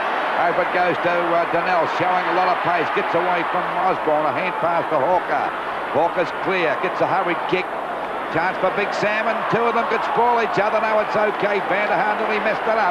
Well, I didn't have much chance at his height, didn't he? Certainly didn't. The kick by Salmon up towards Roger Merritt, trying to get position, but he's outmanoeuvred. The ball hits the deck, and they all go over the line and out of bounds, about 10 metres around from the Essendon goal. They're trailing by 2 points, but now's the chance for them to get in front again. Waiting now for the ball to come back into play. It'll be Salmon against Keane. Knocked out by Keane. Merritt goes after it, couldn't grab it in time, and once again there'll be another throw-in from that forward pocket position. This time it's only a couple of metres around from the point post. 28 plays 26. Fitzroy hanging in there. They won't give him a break, and even though they're kicking with the breeze, a chance for Merritt. He's put it through, and the Boas have hit the front. Touch. Was it touch? Yes, it was. 1 point. Oh, that was a bit of bad luck. It looked as though it could have been a goal, so it's a point the difference. Well picked up, Pete. Gary Pert to bring the ball back. Fitzroy yet to score a goal in the quarter. Essendon have scored 2. Mark taken by Blakey. Oh, there's a box on now. And Richardson tries to stir things up a little bit. And now a man on the boundary line. Peter Donegan's a big rep for this guy. Blakey short of the 50-metre defence line. Roos attempting the big mark. Rains. Out comes Free Vanderhaar. kick. Got him on the leg, Pete. Not going Rangers' way. Yes, it is. In front is Merritt. Oh, gee, almost took that too. Duckworth. Ezard, he's been fairly quiet today. I reckon. And umpire John Russo will bounce it about 20 metres from the Essendon goal. 2 kicks, 2 handballs, Alan Ezard. I think Thornton's got the job of tagging him, hasn't he? 1 point the difference. I think it's Turner, Lou. Turner, is it? And Turner's been playing well. Merritt again with the opportunity. It's a very scrambly game. Fitzroy stacking it up down there and doing a good job. With Essendon not making full advantage of, or taking full advantage of the breeze. Thornton got the job of Harvey, I think, Lou. 24 half minutes gone. Salmon to Harvey. Now comes Pert with Baker, socket off the ground, close to the boundary line, and in fact has traversed it. And well, he collects the boundary umpire too, Gary Pert, but it's going to be a boundary throw in right near the 50-metre line on the outer side. Well, it won't be a long quarter, Pete. Not too many goals being scored. Well, we're just on the 25-minute mark of this second quarter. A point the difference in favour of Fitzroy. Ball tapped to the ground, pushed on by Roos. Going after it now is Pert, having a bit of trouble picking this grab by Vanderhaar. But he got it back to Roos. Roos goes for the boundary line. Coming in to meet it now is Dwyer and Danaher. And this fella's certainly covering plenty of ground. He's playing at full back. Now he's on the Bombers' half-forward line there, skipper. Well, Laurie coming right up the ground, Lou. Waiting now for the ball to come back into play. Salmon knocked the ball out. Grabbed by McIver, doing a great job. Kicked off the ground by Harris, but the ball is finally forced back towards Duckworth. Scoots out of the pack, hooks the ball back over his shoulder, looking there for Ezard, but he's been pretty well covered by Turner. That should have been a free kick to Fitzroy. McIver, the umpire didn't think so. Back it goes, a chance for Danaher. Salmon in trouble behind the play, Lou. Yes, he's been down for a while. Well, we wait for Danaher, goes for a short pass out wide, and Richardson's got it. A hand pass to Harvey. A hurried snap towards the goals. I don't think he'll make the distance. Flying high was Merritt, backed up well there was Dwyer, breaking clear with a hand pass over to Hinchin. Good play by the kid from Keroyd. Leon Harris fumbled that one, pushed on by Hurd, and the ball is out of bounds. At least he's keeping it in. Salmon off the ground. That's a bit of a blow. Must have got one in the nose there, Bob. It looks as though he's bleeding there. That way, Lou. So it's out of bounds on that half-forward line for Essendon, but they still can't get that goal to put them in front. Back it comes to Baker, weaves his way through the pack. He was grabbed, but the umpire called play on. Rightly so, as it comes out now, pushed out of bounds by McGrath and Walsh, and the ball is out of bounds up there towards the centre wing position. Salmon still there and not looking the best. 26 and a half minutes gone of this second quarter. 4 goals, 4, 28 Fitzroy to Weston, 4 goals, 3, 27. McGrath takes the mark in front of Walsh, although Walsh has had him pretty well covered most of the afternoon so far. The right half forward flank, the kick though is short to half forward, almost a mark to Leon Harris. From the 50-metre line against the breeze, Thompson. Conlon over the top of him. Looks for Donnell, Barwick, well tackled. Hurd scooped out to Richardson. And Richardson in with plenty of time. Bad pass though to Baker. But Baker's good enough to make amends. Got one too high. The advantage well played. He did give the free kick. Mark taken on centre wing by Keane. Downfield, free kick to Essendon. To Glenn Hawker. 15 metres, not going to wait for it. Hawker streaming forward. Kick number 10. It's a goal! No, it's off the ground from Hinchin. Now it's neither. Now what's going to happen? McGrath's down behind play, Pete. It's going to be a free kick, so no score. McGrath down behind play. That's right up at the other end of the ground. No, it happened when in that piece of play. It wasn't an incident behind play. Out of bounds. From Keane.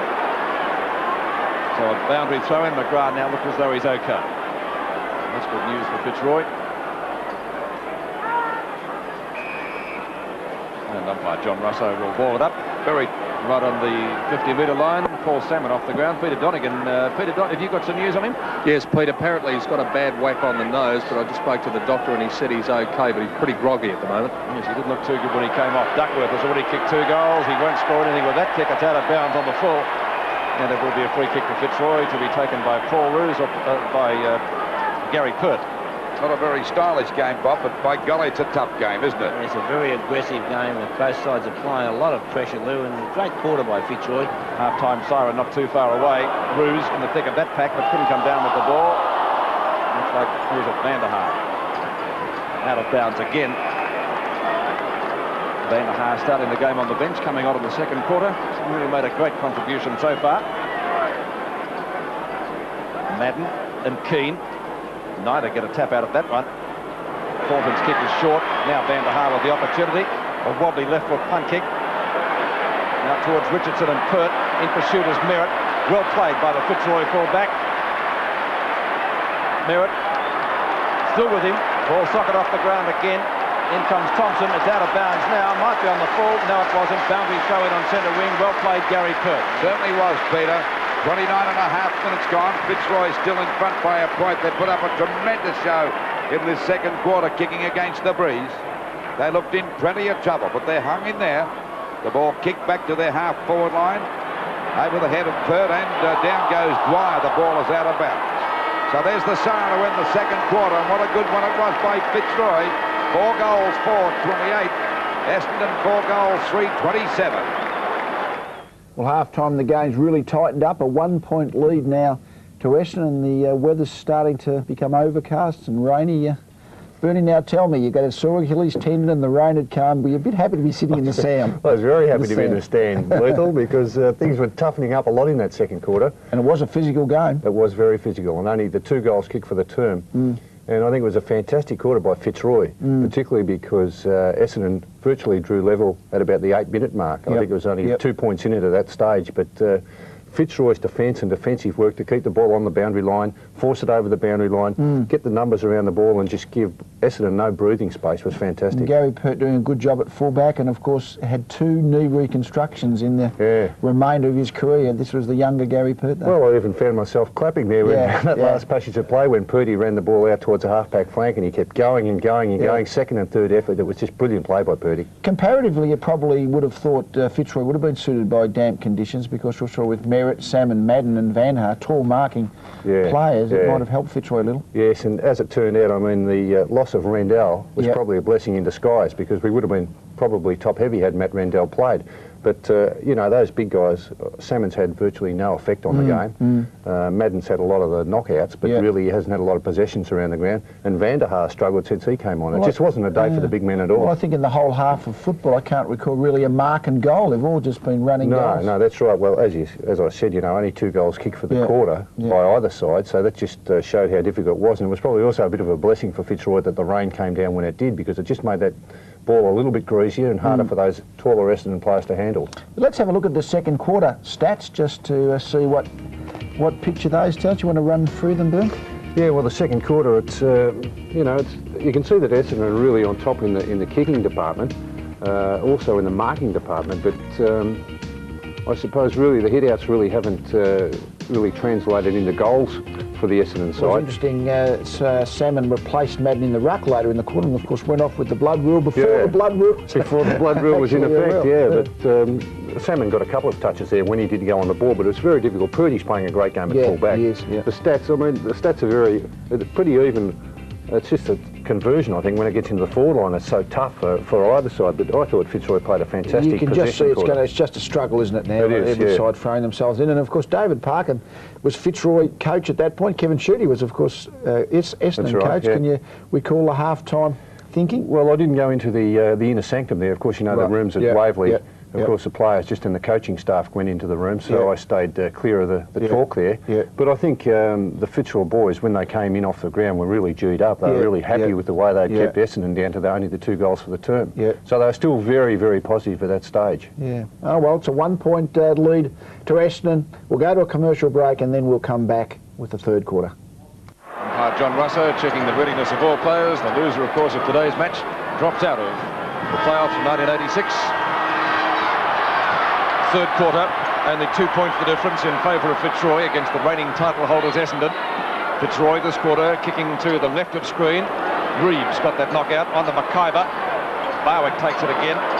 Barwick, the long ball up towards half full forward almost. Osborne had the chance. Now he's got the hand pass out. That's effective. Picked up by McGrath in towards the goal square. It will be a point. Well, Thompson, yes, he'll just take it over the line. And so that makes the difference now 3 points. That was brilliant play on the part of Barwick then, Bob. Real soccer style, wasn't it? Certainly was, Lou. He waits the ball to come back into play. Long kick by Folds. Almost marked by Danaher, actually. Umpire didn't play it. Bernie Harris gets the hand pass out. On towards Peake, and now it's Shane Hurd's turn. Back to Donnell. Almost out of bounds. And Leon Harris this time. Harris will be right on the 50-metre line, but of course should be assisted by the breeze. And against that, he's right on the boundary line. A vital quarter for Fitzroy this third one, Pete. Got to make every post a winner, don't they, Lou? Certainly do. Mark taken now by Blakey. Blakey at right half forward flank. All this year, Fitzroy, well, the Essendon have been slow starters, and they've held on in this first half. Now Fitzroy got to get a fair score up, kicking with a strong breeze. I think they need a 5-goal lead. Not a bad sort of a kick. Oh, good mark from Madden. And Gary Folds directing him to kick towards, I guess, is the defensive side of the ground today. With the breeze being what it is. Madden looks for rains. Well, the daylight today, Pete, it's likely to rain. If you can get a few on the board and then have the advantage at three-quarter time, if the rain comes, then the wind often drops. Yes, Rain's kick also dropping short. Baker has it knocked away from him. Charles Barrelshaw is on the bottom of that pack, but umpire Russo will bounce it at the 2-minute mark of the third quarter. Still 2 points the difference in favour of Fitzroy. Ball up on that centre wing position. Crowd of just on 60,000 here today. Knocked out by Madden. Down goes Hurd. Did he get one on the back there? Or umpire said hold on the man. And he'll take the free kick out there on the centre wing position for Essendon. They're kicking against a very strong breeze. Peter Donegan, our man on the ground, said it's worth about 4 goals. Only time will tell. Madden got in front of the pack, tried to frame a free kick there, but the ball comes out the Reeves. A good hand pass over there to Roos, out wide towards Walsh, and McGrath, pushed on by Walsh again, goes for the boundary line. He played it safe, and the ball is out of bounds. But it's up towards Fitzroy's half-forward line, about 80 metres out from their goal. Ball back into play again. Madden. Well, Reeves spoilt that one too, as we see Aston player grabbed around the neck. That was Thompson, but the umpire didn't have a bar of that free kick. Dwyer breaks clear, sends the ball over the half-forward line. A chance for Osborne. He's got it. Got in front of Donnell that time. He's about 55 metres out. Gone for a short pass. It's a good one. Grabbed by Bernie Harris, a running shot at goal. But it's off target and through for 1 point. So the difference now, 3 points. 30 plays 27. 4 goals, 6:30. Fitzroy to Western 4-3, 27. 3.5 minutes gone of this third quarter of the 1986 elimination final. Some off balls for the side at Lewes today. Ball marked by Mark Thompson. He's been a pretty quiet play today, Bob. It's not the usual Thompson that we have seen dominate from the back pocket. Raining again. Baker goes for a pass, and Richardson went for that mark, got it too high. Now, Richardson's had quite a few possessions today, but he's wasted a lot of chances going with those short passes. On replay, we see Richardson cop one from Blakey. As well, it wasn't the first half. He might have been reported. That's right. Bobert goes now to, from Hurd. Pushed out. Well played by Roos. That time had Merritt covered all the way as a chance for Mick Conlon. He's been pretty quiet too. He's been well covered, but got a hurried kick. A chance for Hurd to mark again. Down there at half-back, he does so. So 4.5 minutes gone of this third quarter. It's 3 points the difference in favour of Fitzroy. They're kicking to the end. It's favoured by a pretty strong breeze, but rain starting to fall pretty heavily at the moment. Walsh. Well, Walsh, Pete. Yes, out marking his teammate there, Simon Madden. On to Thompson. Thompson from centre field. And at the back is Turner. Izzard pushes his opponent out. Almost came out with the ball too. Thornton's kick is a short one up towards centre wing. And the mark taken for Fitzroy by McIver. He's got it over to little Dwyer. Osborne going for mark number 2 this quarter, but couldn't take it. Back it goes to Thompson. Well up the field now. Elshaw at centre field. A hand pass on to Baker. Baker to half forward. Beautiful pass. Oh, Merritt very confident, decides to go for the bounce. Gets past Reeves. He can score from there. Roger Merritt. A goal would put Essendon in front, but he can't find the big ones. And through for only 1 behind. That was brilliant play on the part of Merritt too, dodging around those players like a rover, Bob, but wasted the great opportunity he had. He did everything right, Lou, but except the way he kicked it. 2 points the difference as Pert brings the ball back into play again. He's found Pekin. Pekin's kick around the boundary line. The mark is taken by Roos amid some attention from Glenn Hawker. Short pass by the Brownlow favourite. In towards Leon Harris, back into the side today after a broken bone in his leg. A half forward again, tries to find Osborne. Walsh over the head of Danaher, but backup support though, and plenty of it from Elshaw. The Essendon skipper does the necessary shepherding. Now McIver comes at him. Kick not a good one. Over the top, Izzard went for the screamer, couldn't take it. Might have been a high tackle against Harvey. On the other hand, it could have almost been holding the ball. And so the umpire has decided it will be a bounce at half forward for Essendon. Reeves and Madden, won by Madden. Clayton gets around Baker. Up to centre wing, knock away by Folds. In goes Barwick. Now it's McIver. Wobbly left footer. Donnell. As the rain really teams down now. A lot of fumbling down there. Essendon had possession and gave it away too easily for mine. Picked up by Loken. That's getting heavy now, that rain. Harris in front. Now having a shot was Barwick. And Barwick's put it through. Yes, for a goal. In the rain. Barwick second, and a valuable one for the Lions. 5-6 to 4-4 at VFL Park. 36 plays, 28. It really is raining at the present moment, and Loken hooks it over the shoulder. On replay, we see Mark Thompson punch the ball away. Excellent forward work by Doug Barwick to pick the ball up and onto the left boot. And the father of just 2 or 3 days, Doug Barwick, puts it through for his second goal.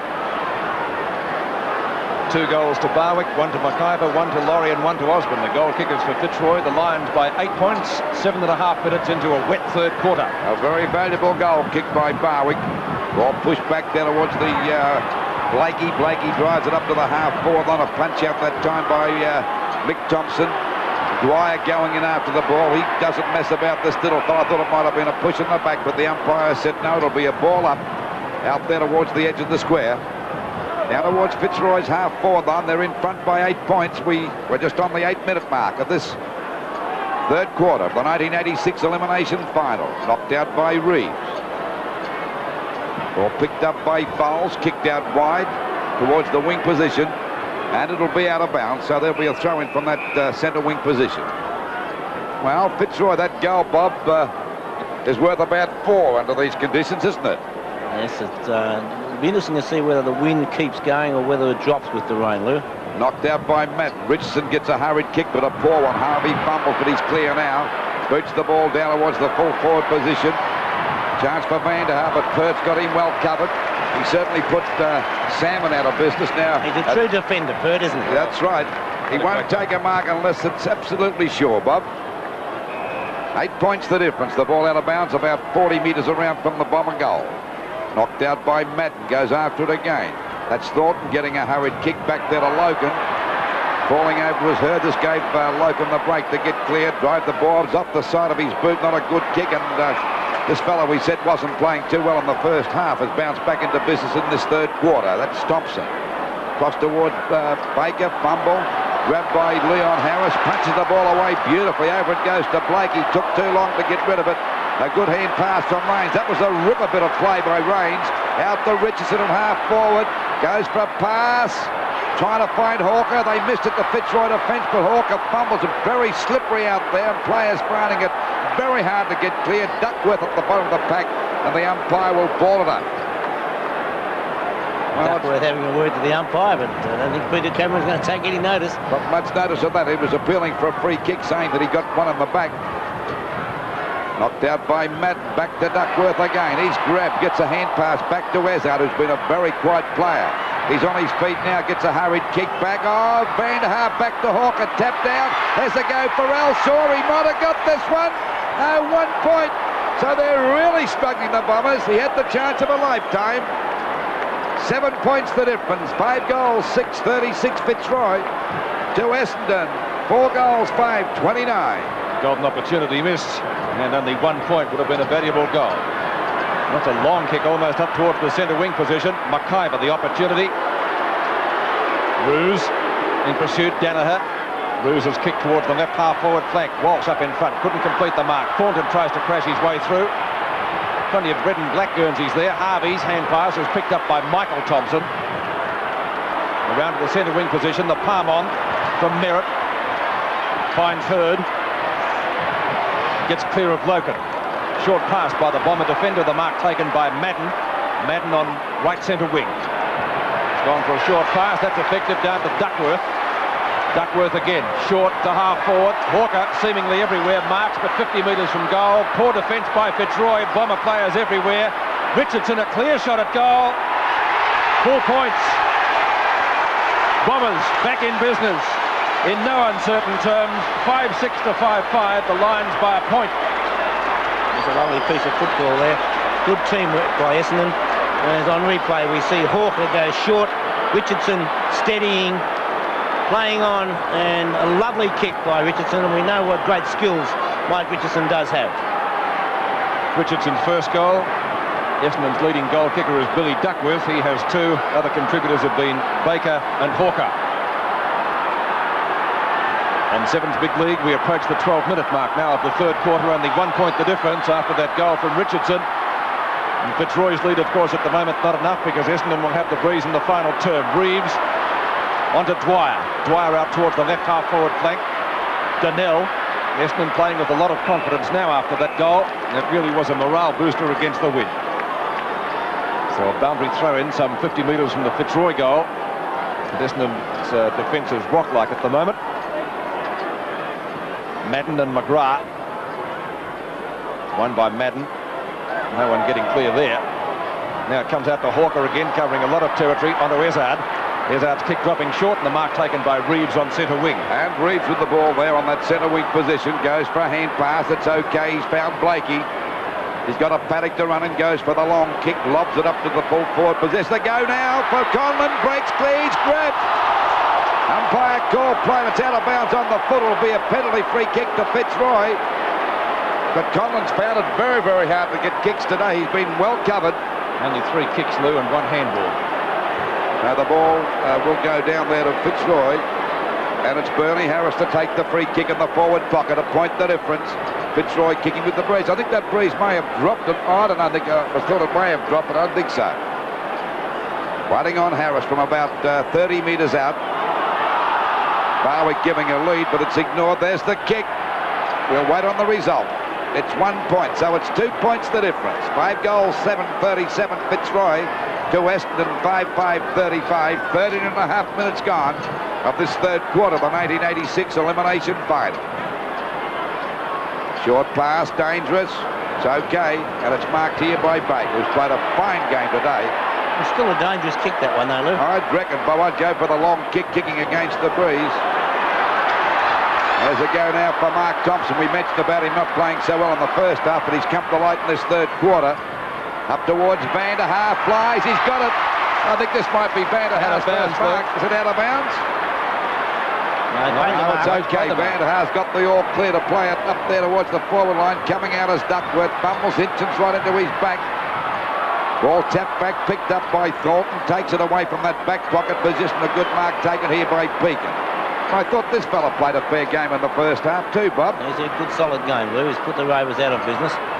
Hand pass to Pert. Pert's kick falls a bit short at the back as Walsh. And a good mark. There's another good play today for Essendon. A great defender. Oh, he's in a bit of trouble. You give them a rap. He's going to lose this. It always works out that way. Back it comes now, going after his bag. He's got to try and save the day for Walsh out there. Hurd falls on top of the ball, and it's finally forced out of bounds by Walsh. Well, that was a bad mistake by Walsh because he could have easily gone back for a kick in defence. The ball out of bounds on the centre wing position. The difference only 2 points in favour of Fitzroy, and we're just on the 15-minute mark of this third quarter.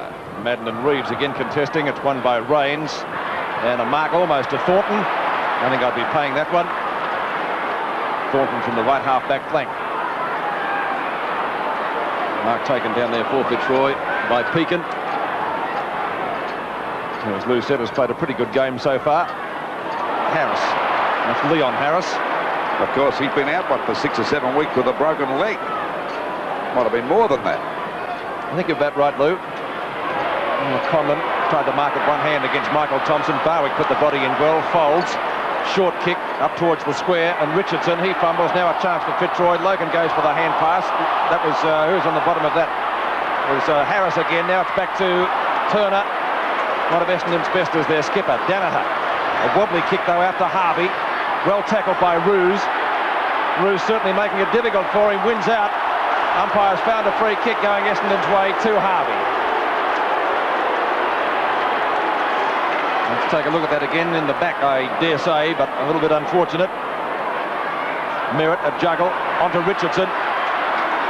Essendon into attack up towards their right half forward flank. Richardson off the ground, good play.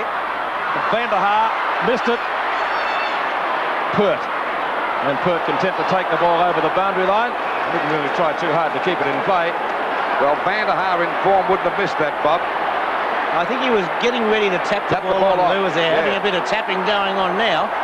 And nothing in it, just a little bit of a wrestle. And that could be Billy Duckworth at the bottom. I'm not quite sure, but strange. I'd like to bet on it. Oh, that's Bill. Good on you, Bill. Get up and have another go in a moment, son. Hey, he gets a smile on his face and there's a bit of aggression.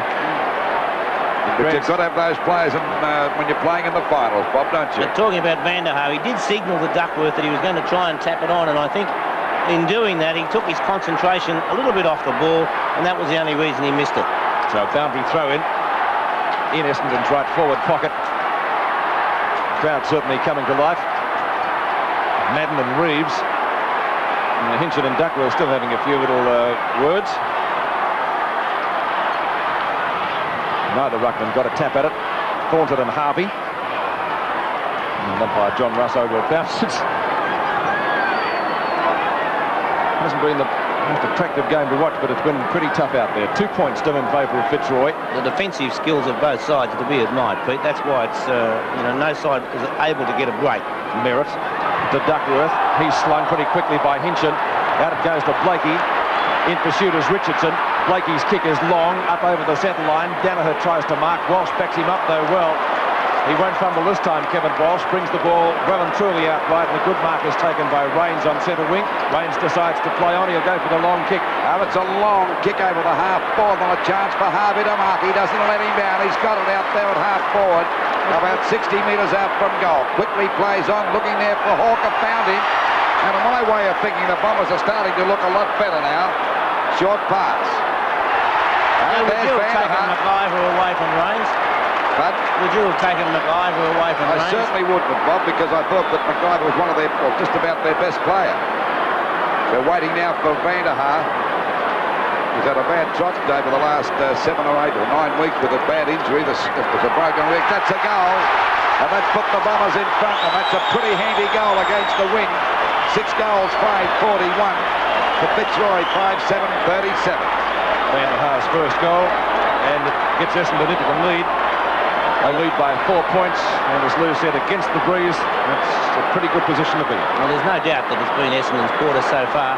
Essendon did take, Fitzroy, I should say, did take the gamble and left Osborne 1 out down on the forward line with his opponent Dunnell, and it just hasn't quite worked. In fact, McGrath now has gone to full forward, and Walsh has dropped back with him. Back in the centre again. Keane on the ground into the ruck in place of his teammate, and that, of course, was Reeves. Knocked out by Madden again. Bit of a fumble going on. Actually, it's a free kick. It'll go there to Turner, one of their best players in the first half of the game. It's a 15-metre penalty. This gives Turner a chance to drive it deep into attack, and that's what he should do. He's gone right over the half-forward line. Ball punched out again by Essendon, picked up by Hawker. They're starting to get into their stride now, the Bombers, as it goes out wide. Duckworth under the ball, couldn't quite pick it up, but he's got it under control. Well played by Duckworth. He balks, he's out there at half forward, goes for a pass. Oh, well, that could be a free kick. We'll wait and see on that. It could go back to Duckworth. Is it against Duckworth? To Hinchin against Duckworth. Well, couldn't have been against Duckworth, surely. Well, I don't know what happened there. He might have given him one after he kicked the ball. I didn't quite see it. I was following the ball. It wasn't against Duckworth. I think it was for this Shepard now. And here's the Shepard. Well, a trip he's paid that for. Well, that's a ridiculous decision. 14. Turner's 14 gets the ball over there now. There's a mark taken here by Keane out there on the centre wing position. Fitzroy trailing by 4 points, and they're kicking with the breeze. A pretty strong one. Over there, half forward, and they need a goal quickly here now as the pack fly. Here's a go now for Roos. He's got to pick this up. He gets a hand pass out for Turner. Turner can't get his hand pass clear. That's Foles at the bottom of the pack. They're falling over like 9 pins, but don't blame them for that because it's very slippery out there. We've had plenty of rain here today at VFL Park. So just on the 21-minute mark, it's 4 points the difference in favour of Essendon. Ball up. Badly needs some goals here quickly. Picked up by Turner. 3 Essendon players descend upon him. That's got to be holding the ball. Well, they're looking stronger to me, Essendon, Bob. I don't know what you think about it. They're playing much better at the moment. They did in the first quarter too, Lou. So both sides have played better against the breeze right throughout. Walker's kick, not a well-directed one, and the chances for Dwyer to get the ball out. That could have been a high tackle. It will be a free kick to Fitzroy. I think it's Leon Harris, or was it Burney? No, it's McGrath. 15-metre penalty. McGrath will be almost at the 50-metre line when he kicks it. Who's down there? 4 Essendon players to 1 Fitzroy. And Donnell, I think, will be content to see it roll through for a point. And behind the Fitzroy, they've kicked only 1 goal since quarter time, 5-8 to 6-5, a difference of 3 points in favour of Essendon. But the Bombers looking pretty good in this quarter, and Glenn Hawker really shining out. The mark to their skipper, is it not? No. And here's Hawker again. Out to Baker. Gets around Loken. Baker from the edge of the square, short pass. Vanderhaar marking in front of Roos. He kicked the goal earlier to put Essendon in front. The pass to Danaher again. Danaher on centre wing. Quite a fine game there, skipper. 15-metre penalty this time. He's not taking that. Plays on straight away. Out to Stephen Clark, who's just come back onto the ground from 45 metres out. He can score one. He has. The Bombers are going right on with the job. The reigning premiers looking good. 5-8 to 7-5. You did call Hawker playing extremely well. And it was Hawker who started that piece of play across the half-back line. Danaher, and occasionally the interchange move comes really off. That's right. That time I think Clark snuck in from the interchange. Fitzroy not even realising he was there. Approaching the 23-minute mark now of the third quarter. Fitzroy with the breeze have got no forwards at all to speak of. Clark's first goal, knocked down by Keane. Still raining as umpire Peter Cameron comes in, and he'll bounce it still inside the centre square. Well, rain pelting down again. And of course, those goals, well, they've kicked 3 for this quarter, Essendon, haven't they? That's certainly been valuable to their chances here today. They're coming home with the breeze. Good play on the part of Fitzroy. The ball comes down now to Bowles, goes wide to the half-forward flank. Harvey, ball tapped on by Thornton. A chance for Harvey to pick it up. A beautiful hand pass to Richardson. Balks, he's in trouble. Tried to do too much that time, and a good decision by the umpire. And there's a bit of a wrestle going on. Richardson's played brilliantly there, Bob. Why he doesn't kick the ball, Lou, I do not know. He just tries to do that a little bit too much. Well, he tries to do the fancy stuff. He was clear, and particularly when the side's in a desperate position, even though they're in front. He's won the ball well today, though. Certainly has. Then we see Blakey's kick over the half-forward line. The ball tapped to the ground again. Dwyer couldn't pick it up. And there's no doubt about it. Thompson certainly playing a lot better in this third quarter. Had a shocking first half, but he's been a great player all year, Mark Thompson. And would have to be Dwyer off the ground. Well, Thompson, I think, had 2 kicks in the first half, so he's had 5 kicks at least in this quarter, Luke. Ball goes back to Leon Harris, takes the mark out there on that about 60 metres out. That's nearly a mark there to McGrath, but the umpire's not playing that. He dropped it at the last moment. Fitzroy finding it hard to break through. The umpire's found a free kick. It'll go to Fitzroy. It'll go to Leon Harris. Bernie Harris, I should say. Bernie Harris. They'd be about 40 metres out from goal. Now, I don't know whether he can get the distance. That ball would be pretty heavy. Yet to score a goal, he's kicked 2 behind. The angle just about directly in front. There's the kick. That's a beautiful kick by Bernie Harris, and it's a goal. A very handy one indeed. So it's 6 goals, 8:44, Fitzroy to Essendon, 7-5-47. Bernie Harris would not have many more vital kicks than that one. As we see him coming now, I think he fell forward as much as anything in these conditions. A little bit lucky to get that free kick, but nonetheless, it is a free kick and it is a goal. Well, they miss some of the ones you should get sometimes, so it all squares out, right, doesn't it? Yes, it does, Lou. 3 points the difference in favour of Essendon, despite that goal from Bernie Harris. 47 plays 44. We're playing time on in the third quarter. A very scrambly start to this passage of play. Finally picked up by Stephen Clark. A ball, he was nearly tipped, could have got a free kick. His kick and turn up towards half forward. Knock on by Harvey, past Merritt. Can Merritt get back there and pick it up? He can. Well done from the big fellow. Tries to fire out the hand pass. No free kick. Getting ridden into the ground from Duckworth was Roos. It comes out to Pert. And Gary Pert goes for the long clearing kick. McKay. Has he taken the mark? Yep.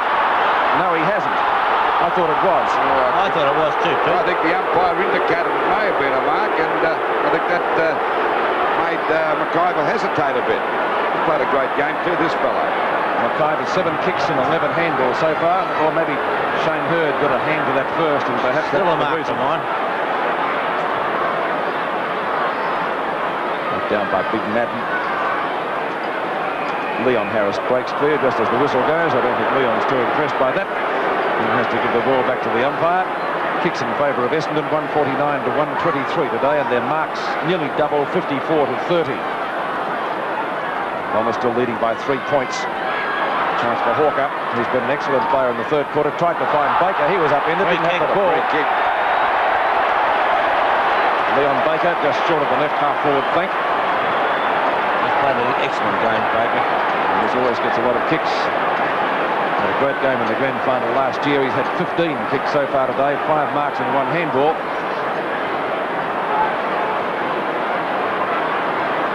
And the opportunity to once again put Essendon deep into attack. They lead by 3 points. He's looking for Harvey, or behind the pack is Madden, but a badly directed kick at the mark to Tim Peakin. Centre half back, transferring play to the member stand side, and the mark is taken by Grant Laurie. Laurie a pass towards left centre wing. Tries to get clear, or trying to get clear, is Burning Harris. Wobbly punt kick up towards full forward. Walsh is the only player there though. Around Osborne, who's been fairly quiet today. Thompson, excellent third quarter. Danaher. Short to the wing. Out of bounds. Good play by Ross Thornton to get the ball away from his opponent. And a boundary throw in Norfolk. 28 minutes gone of this third quarter. Fitzroy trailing by 3 points. 44 plays, 47. And Fitzroy kicking with the breeze. Rains gets a hand pass out. Knocked on by Laurie. A chance for Thornton to pick it up. Still plenty of fumbling going on, but that ball is very slippery and it's out of bounds on the centre wing position. Well, we thought that because Essendon did so on the first quarter, they'd get a big pick up a bit of a few goals, Bob, but they didn't in the second. But we'll see what happens in this last quarter. There's nothing to indicate that Fitzroy can play just as well against the Bruce as they did in the second quarter. Well, it's been a defensive day today. It's been the battle of the defences, so we'll possibly see the same result in the last. There's only 3 points the difference, nothing in it all day. A very tough game, not the most stylish game in the world, but it's typical of these final matches because the tension's so great. And particularly in this one because the loser is out of business for the rest of the season. So it'll be a ball up there on the centre wing position. 44 plays, 47 in favour of Essendon.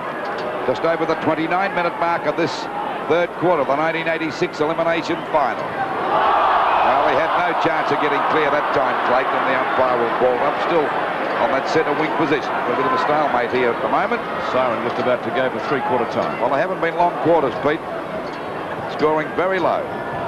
Knocked out that time by Keane. Going through his bowls, couldn't get clear. That's Rains trying to crash through the pack for rest of the umpire once again. We've had about 4 or 5 ball-ups here in the last 2 or 3 minutes. So play held up on that centre wing position with Essendon 7-5-47 to Fitzroy 6-8-44.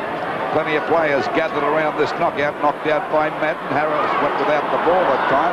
Walker gets a clear kick back there towards that half-forward line, and Van der Haar's got it. It'll be about 80 metres out from the Essendon goal. Been a dangerous play this quarter. There's the siren to end the third quarter. We see Essendon in front. 7 goals, 5-47 to Fitzroy. 6 goals, 8-44.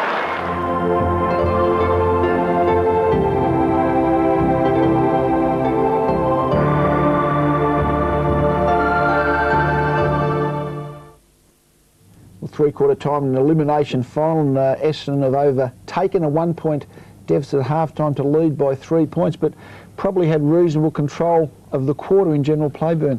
Yeah, they looked good, didn't they, Lee, in that quarter? They probably had 75%, I would say, of the play for that quarter, and it's not looking all that good for Fitzroy. You would think with a 3-point margin in Essendon's favour at three-quarter time, and Essendon coming home with the win, that it's all over for Fitzroy. But I mean, they really did battle hard to get the ball into the forward line and didn't do much with it. But scoring is difficult, isn't it? I mean, even be it in general play, you're forcing the ball forward to actually get the goal on the board. It's as much good luck as good management in those conditions. Yeah, so I suppose those 3 goals that Essendon kicked into the breeze, you would think would be a telling factor and would be enough to set up the victory for them in the last quarter. Yeah, let's have a look at the statistics to three-quarter time, and we'll see that Essendon have probably just got a bit clear in most of the pertinent ones. Certainly not too many handballs that quarter. I mean, these are the stats to three-quarter time, of course, not just the third quarter. Yeah, and they're getting on top, well on top in the kicks department, and also the marking department. So I suppose I think even though it was difficult conditions, there was still a few good overhead marks taken by some of the players. Mostly they were chipping the ball round, one would think, weren't they? You know, chipping the ball to the leading player, and they're well ahead in the hit-outs. But I suppose once the ball gets wet, really, it's pretty hard for the ground level player to take it away anyway. Absolutely, and I think one of the players that did come into it there for Essendon in that third term was Paul Van der Haar, who made a difference when he went to centre half forward, just with his movement and so forth. Yeah. He was more of a moving target than probably Merritt had been. Yeah. But they certainly did start to control the ball around midfield, and Terry Danaher was prepared to run off his man and run down the field and and offer another option, as we see so much these days, don't we, with the defenders running down the ground. We mentioned the 15-minute penalties earlier in the game, and we saw on the stats there was 15, I think, 8 to Fitzroy and 7 to Essendon. So, I mean, can you imagine having 15 50-metre penalties a game? What effect they'd have in the modern era? Oh, no doubt, and it just shows that it certainly wasn't a deterrent, was it? You know, the players were just prepared to run over the mark to hold them up with that little bit of extra time to allow their teammates to get back in cover. Oh, yeah. But, I mean, really, football is good as an exhibition sometimes, but when it gets difficult conditions and, as I say, elimination final and a handful of points difference, and every player striving, that's when the real contest element of football comes into it. Oh, that's right. It hasn't been pretty football, but I think we've seen a great contest, haven't we? It was just one of the real good, hard contests where every player's got eyes only for the ball and throwing their bodies in. And you know, it's never easy out of Waverley, especially when it's windy and wet. And in a final, in a pressure situation where the losing team's out. I mean, it's just been a great contest. And I think, you know, we saw a player there come on the ground and do a little bit of ruck work. Number 25 for Fitzroy. Gary Keane. Gary Keane, yes. He started, I think he may have started at full forward, then spent some time on the interchange bench, and then he went into the ruck halfway through that third quarter. Now, he hasn't had a really big influence on the game at this stage, but in this last quarter, he plays probably the best game that he's ever played and the most valuable game he's ever played for Fitzroy. And maybe as a little hint for those who haven't got good memories, Mickey Collins had a fairly ordinary game to this point, but I think he will prove. Yeah, I think it was 3 kicks, wasn't it, and 1 handball or something to this stage. He was completely dominated by Michael Thompson. I was going to say he will prove that you can always be the match winner, even if it's only for one thing. He's remembered as a hero, and he really hasn't had any influence But we're at just all. going ahead of ourselves. That's just something that'll happen later in the last quarter. So 30 minutes to go, 3-point lead to Essendon. Let's go back to the fourth quarter. Just about set for the final quarter of the 1986 elimination final. Umpire Peter Cameron comes in to bounce the ball. Essendon leading by 3 points, but they're kicking with the breeze in this final term before 59,000 fans.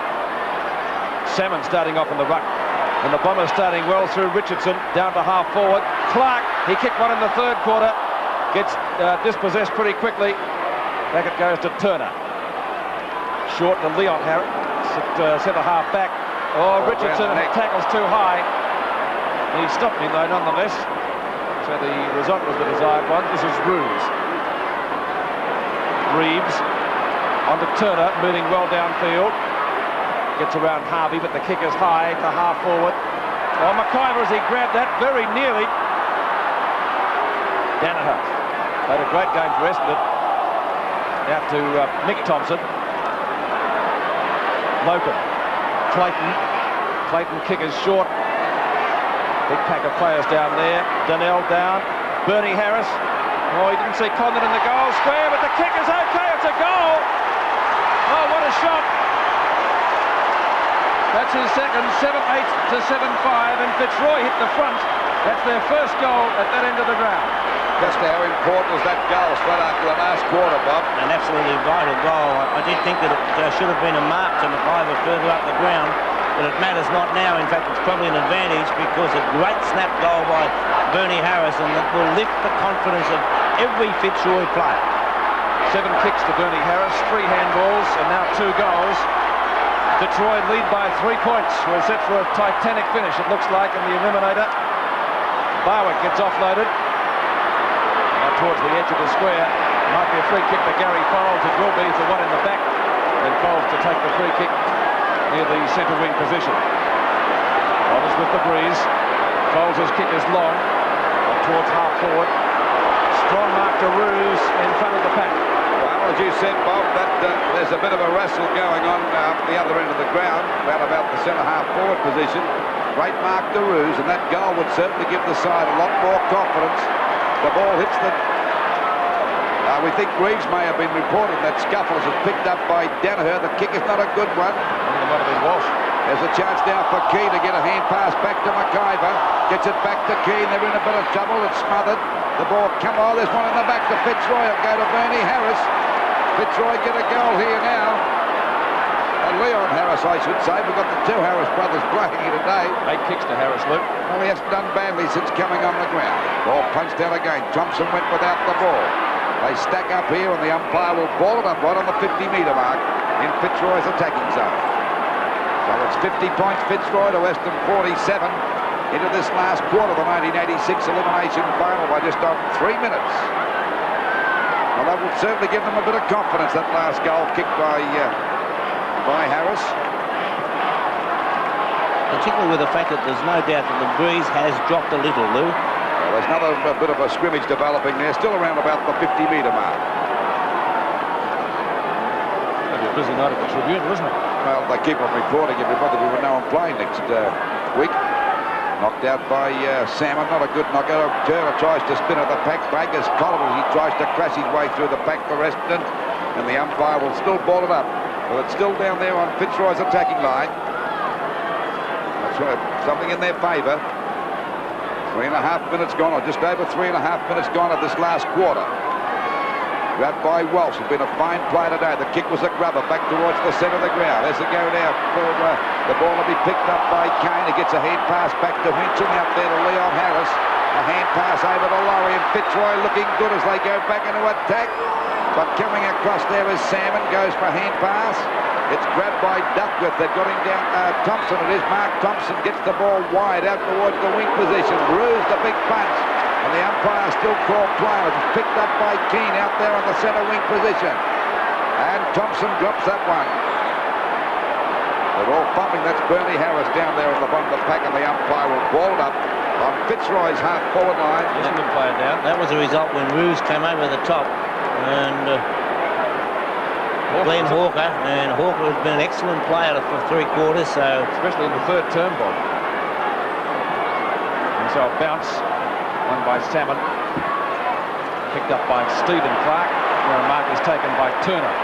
Official attendance today, 59,420. Turner. Oh, he's got inboard. Mark taken by Blakey. Not really any closer to goal. And Essendon seem to have panicked a little bit at the moment, Pete. Well, Fitzroy really finding something, aren't they? Obviously, David Parkin said, this is it, give it everything. All duck or no dinner. Salmon palms it down. Picked up by Donnell. Short ball, Turner fumbles. It's very greasy out there. Oh, Clark over his opponent, Laurie, a high one. Salmon, Colds. Kick is short. Elshaw. That's a good distance with that kick. Fumbled by Hawker, seems to be okay. Now Keane has the chance on left centre wing. He's gone for a short pass, tries to find Pekin. Clark's right there with him. You'll have to be good to get clear of him. Not a good hand pass. Good pressure applied by Essendon. In goes Merritt. It's out of bounds. And the throw will take place on the centre wing. Very dark and gloomy with the rain still falling. I think they have panicked a bit, the Bombers, Bob. Need to steady down a bit, wouldn't they? Certainly would.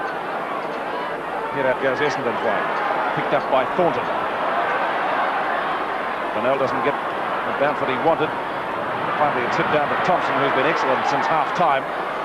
Long kick up towards the centre wing position. And the mark is taken by Keane in front of his opposite number 25, Roger Merritt. Being whistled back on the mark by umpire Peter Cameron. McIver and Walsh out of bounds. I thought Vanderhart did well at centre-half forward in the third quarter, and he'd still be there for mine. Boundary throw in left half forward flank for the Roys. Salmon and Reeves. Won by Reeves, picked up by Laurie. Up to the 50-metre line. Richard Osborne, he's been very quiet.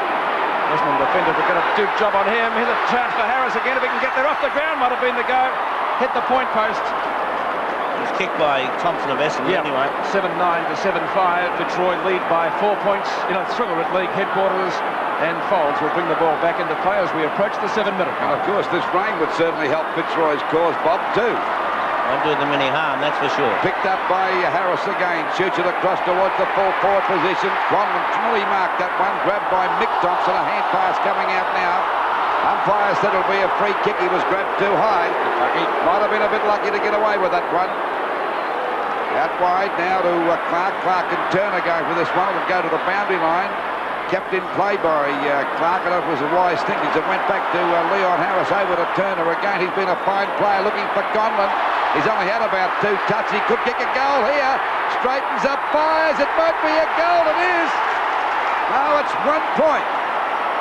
Well, he hasn't been in the play very much. Oh, that looked as though it could have been a goal. So it's 5 points the difference into this last quarter by just on 8 minutes. And Fitzroy have been into attack for most of this last quarter. Ball back into play by Donnell. Raines grabbed that one. Out there at half back. Goes for a hand pass over there to Foles. Foles at half back is clear. Has got a paddock to run in. No one going at him. He's taken the ball right up to the centre wing position. Kicked it across to centre half forward. The ball tapped to the ground. There's a hand pass coming out now to Hinchin. Goes for a short pass. It's a beauty. Grabbed here by McIver. Who's been a fine player today. A short pass. In goes Bernie Harris right from the 50-metre mark. Let's fly at the goal. Got a good kick. And there'll be a mark. A great mark there to Mick Thompson in defence. And there's been plenty of pressure on this Essendon defence in this last 5 minutes of play. Out it goes wide, right across goals. It could be dangerous, but Mark Thompson's marked the ball on the 15-metre line. He played on. He played on, well, did. He's going to give a 15-metre penalty, I think, Bob, isn't he? He's going to pull him back. Let him have another attempt. Another kick, so into this quarter by just on 9 minutes. 5 points the difference. Still in favour of Fitzroy. Van der Haar. Walsh, left half-back flank. He's got a very good player. Breaks the tackle well there from Hinchin. Long kick by the Essendon key defender. Down to Harvey. Richardson backs him up. Looks for a hand pass. Out to Clark. Clark's already scored one. Essendon in front by a point. It's going to come back, I think. No, he's going to play it. He's talking to Clark. Now, what's happening here? Oh. It's... He must have said it was a throw. I don't know what he said it was. Well, Clark was shaking his head. I think he may be reporting for wasting time. Well, we watch it going now. Well, I can't see anything wrong. Well, you've got me. That's one to watch your decision tomorrow. Anyway, the kick goes to Fitzroy through Thornton. Conlon has to knock the ball away from Michael Thompson. Keane in front of Hawker as the rain teems down here at VFL Park. And the ball dribbles over the boundary line. Does it, or is it kept in play? Now it's kept in play, and that suits Essendon well. It's on to Donnell. Hawker again. Best player on the ground after half-time in my book. Merritt. Now it's Essendon's turn to attack. Duckworth behind. Elshaw. Out to Duckworth. Not a long kick. Gary Pert has not made a mistake all day. He called play on. Hawker. Shot at goal. Is through. Now they're in front by a point. Well, why did he call play? Was that a mark to Pert? Might have been touched before it got to him. To 8-5-53. It must have been touched. There's no other reason that, it wasn't a high kick as we watch now. And, well, it could well have been touched by the player up the ground. And, play on was the only decision. So Hawker putting Essendon in front. His second goal. Duckworth also has 2 for Essendon.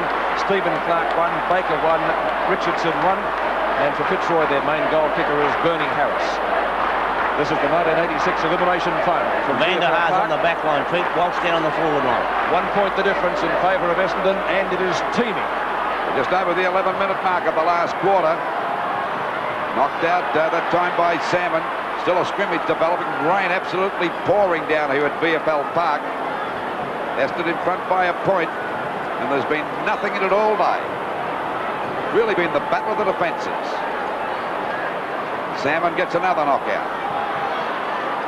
Baker tried to crash his way through the pack, but there's plenty of players milling around there, and the umpire will ball it up. It's pretty hard to get it out of there and crash through a pack, Bob. Particularly in these conditions. Oh, golly, it's absolutely pouring down. Ball driven away by Barwick out there towards that half-forward line. Mark Thompson couldn't hold that. Picked up by Danaher. Down he goes. He get it in the back. Mark Thompson threw it away to Elshaw, but they soon collar him. Back it goes there to Donnell. Back to Richardson. Down he goes. They're not messing about. They're throwing themselves at the ball. That's around the neck to Baker. And Baker's got the free kick. A quick hand pass coming over to Danaher. Short pass. It'll be okay. Mad by Salmon. Runs to centre half forward. He has a long kick towards the goal. Elshaw's there, and it's tapped on and through for 1 point. But every point counts here today. So it's 7 goals, 10-52 Fitzroy to Essendon, 8 goals, 6-54. 2 points the difference into this last quarter by just over 12 and a half minutes. Ball back into play again. Oh, God, there's a race going on here now. The big chance. It bounced beautifully for Thornton out there on the wing position. drives the ball over the half-forward line. At the back is Hurd, the successful knockout. Barwick over runs the ball. Has a go for Foles. It's got a bounce rate. Doesn't bother to pick it up and played it safe. That's the only way to go. Out it comes now. Roos is having trouble picking it up, and it's out of bounds on the centre wing position. It must be mighty difficult to grab that ball out there at the moment, Bob. As the old saying goes, Lou, next goal could win this one. That's right. A very low-scoring game. 52 plays 54, just over the 13-minute mark. Salmon got the knock out. Comes back to Salmon again. Umpire still calling play on it. It comes out now.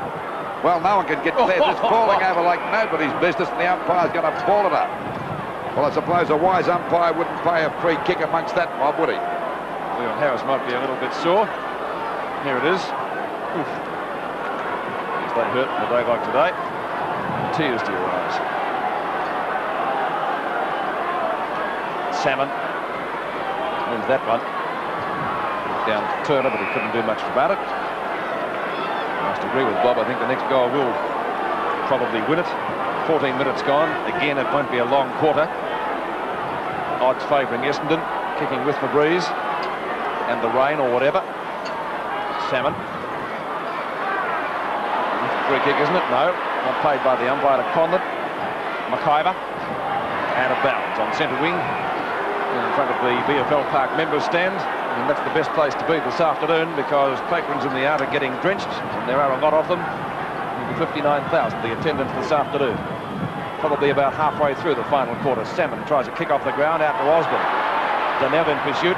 Osborne's kick down to Thompson, who's played an excellent second half after he had only 2 kicks in the first 2 quarters. Danaher has been good all afternoon, but he can't beat Roos on this occasion. Roos's kick out towards left centre wing and left half forward flank. Bernie Harris stumbles, allows Thompson in. Oh, good tackle from Roos. Now finally picked up, who's that, Harris, I think. Osborne out of bounds. It was a great piece of play by Paul Roos there. It's not a stat, it's just a tackle. It's a stat to the clubs, and a great tackle by Roos. So a real chance here for Fitzroy. They might not get too many more of them. Reeves and Salmon, easily won by Salmon. But it will beat, I think, Stephen Clark out of bounds. No, it hasn't. McIver in pursuit, but can't catch him. Long kick by the Bomber Rover, up towards centre wing. Great mark to Keane. And he'll put Fitzroy back into attack again. With a short pass. The recipient is Turner. Oh, where was that to? McIver, perhaps. Bad play from Fitzroy. Baker brushes the tackle from Turner easily. Knocked away by Perth. Well upfield. Now 3 Fitzroy players are there. It's left to Roos. Harris. Walsh. Well, this fella's played a fine game, hasn't he, Walsh? So is this fellow. He's my best anyway. Hawker to half forward, finds Duckworth. He's already kicked 2 goals. Barwick not letting him go. And Duckworth to put Essendon deep into attack. Well, Duckworth at centre half forward, drives the ball down to the forward. Puck is a go now for Elshaw. Kicks it off the ground, but he's off target. And it's through for 1 point. 7 goals, 10-52. Fitzroy to Western 8, 7-55. A difference of 3 points. 16 and a half minutes gone of this last quarter. Well, Bob, it hasn't been the most stylish game in the world, but by golly, it's been a tough one, hasn't it? Yes, although they'll ultimately be a loser, and both sides can hold their heads up. It's been a wonderful display of team spirit. Well, we see a free kick going there to Barwick. He's down there on the half-back line. So Barwick kicks the ball to the wing position. Coming across is Reeves. The ball pushed out again by Foles, and it's out of bounds.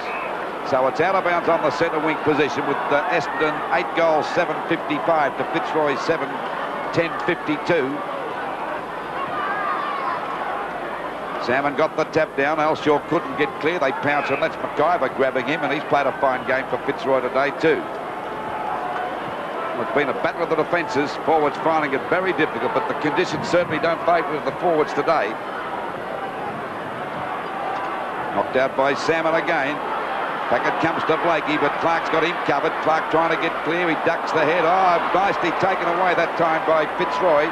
And it was Keane getting it back there towards that half-back line for Essendon, or half-forward line for Fitzroy, and the ball is out of bounds.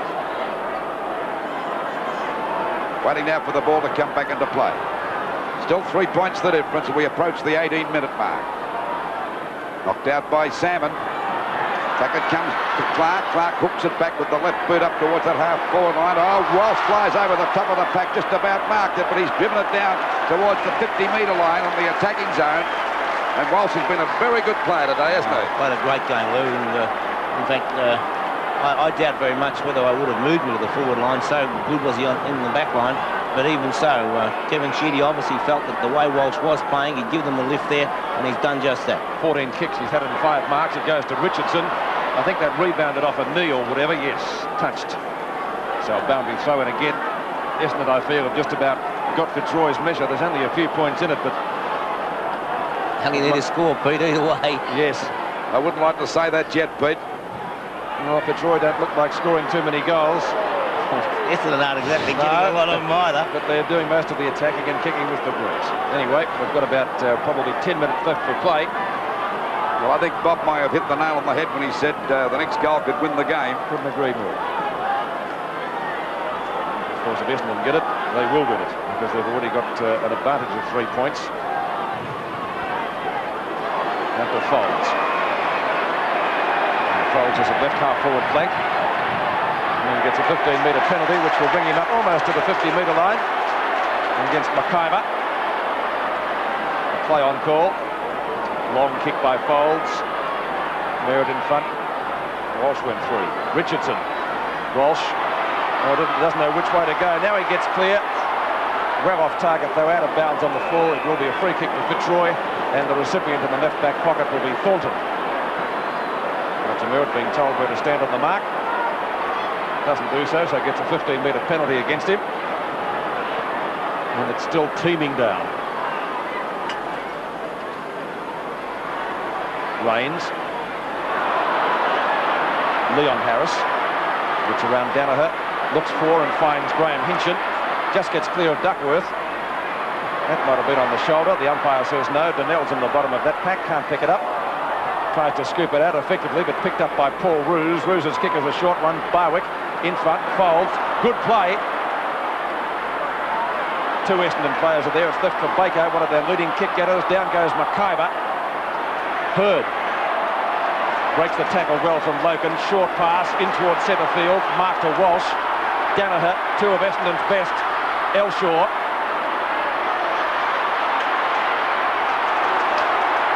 .55 metres out, but the kick is not a long one. And that is touched.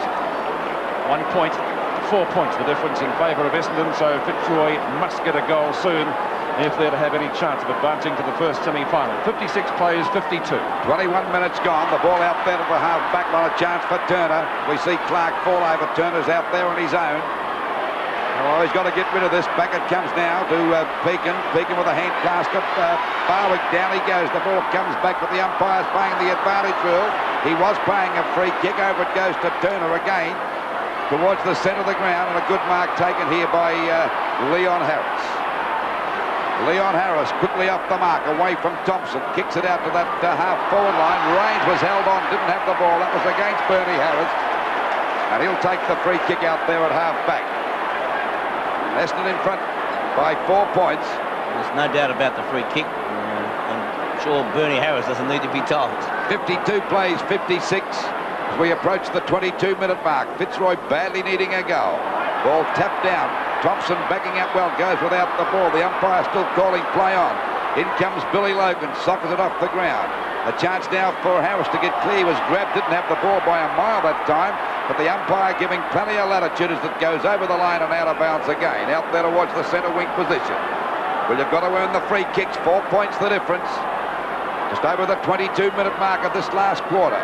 Knocked out by Salmon, grabbed by Baker. Hasn't been a bad play today either. Down they go. Duckworth fell in front of the pack. Oh, golly, they pounced on Elshaw that time. He had no hope of getting clear.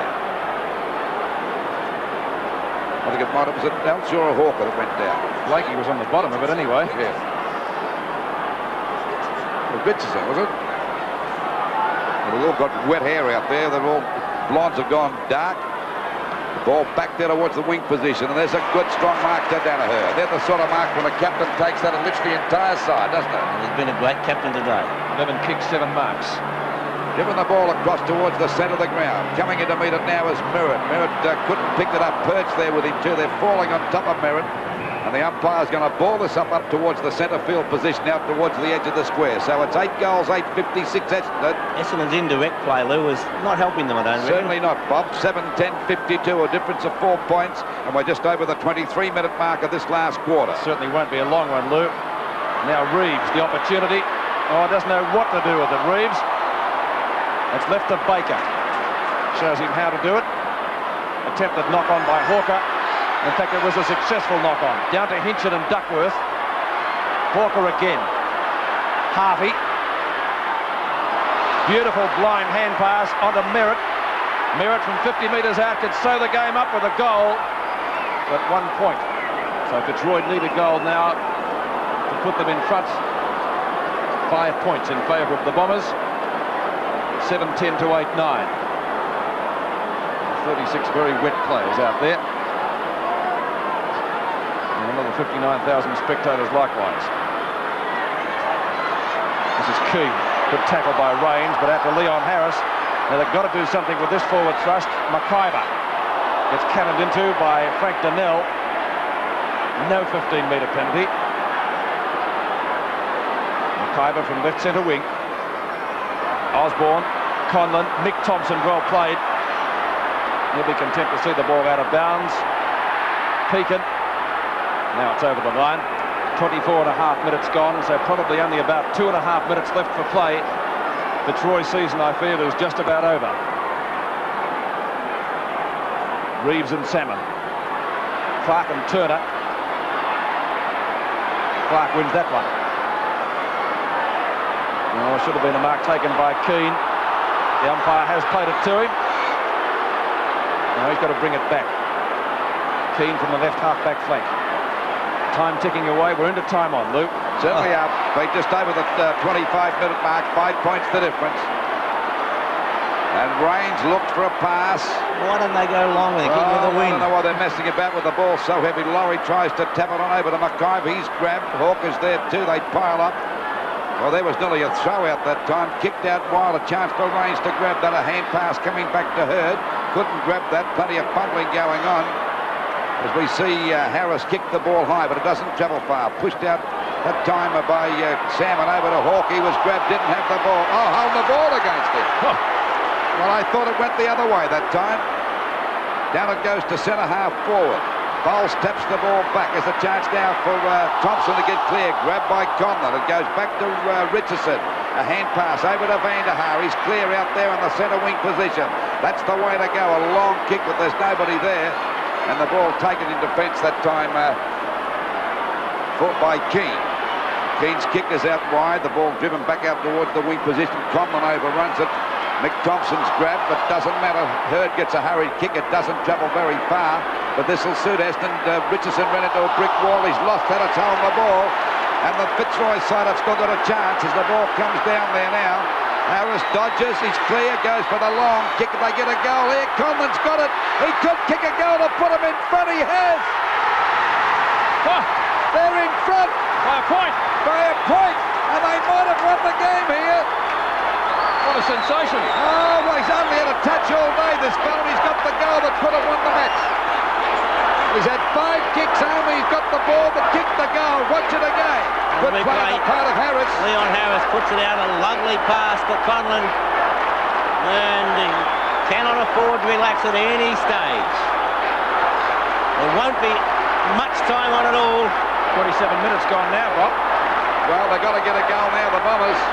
There she goes. A point the difference. The ball knocked out back towards the Bomber half forward. That's Walsh trying to do a main job, but it's smothered. Salmon kicks it off the ground. Walsh couldn't pick it up. It's Harris, and what a quarter he's played. He's done a marvellous job. Has a go for the Bomber skipper. Danaher kicks it out wide, looking for Hawker. Hawker and Duckworth there together. Hawker's got the chance. He's only got to pick it up. A hand pass to Duckworth, but not a good one. And the ball is going for the boundary line. It's out of bounds. It's about 50 metres out from the Essendon goal, but they're trailing by a point. 27 and a half, just on 28 minutes gone of this last quarter, and I think it may be falling to the lap of Fitzroy, Peter. Well, I said a few moments ago I thought Fitzroy's season had ended. What a great fighting spirit displayed there by the Lions today. Full credit to them, even if they lose this match, but they're a point in front. Now there it is, they have won it! Congratulations, Fitzroy, and the Lions are into the first semi-final. The reigning premiers are out of contention. What a sensational finish to an elimination final, and the Bombers can't break their hoodoo of trying to win an elimination final. It's only won one of them now out of 7 attempts, and Fitzroy into the first semi-final. The final scores: Fitzroy 8 goals 10, 58, defeating Essendon 8-9, 57.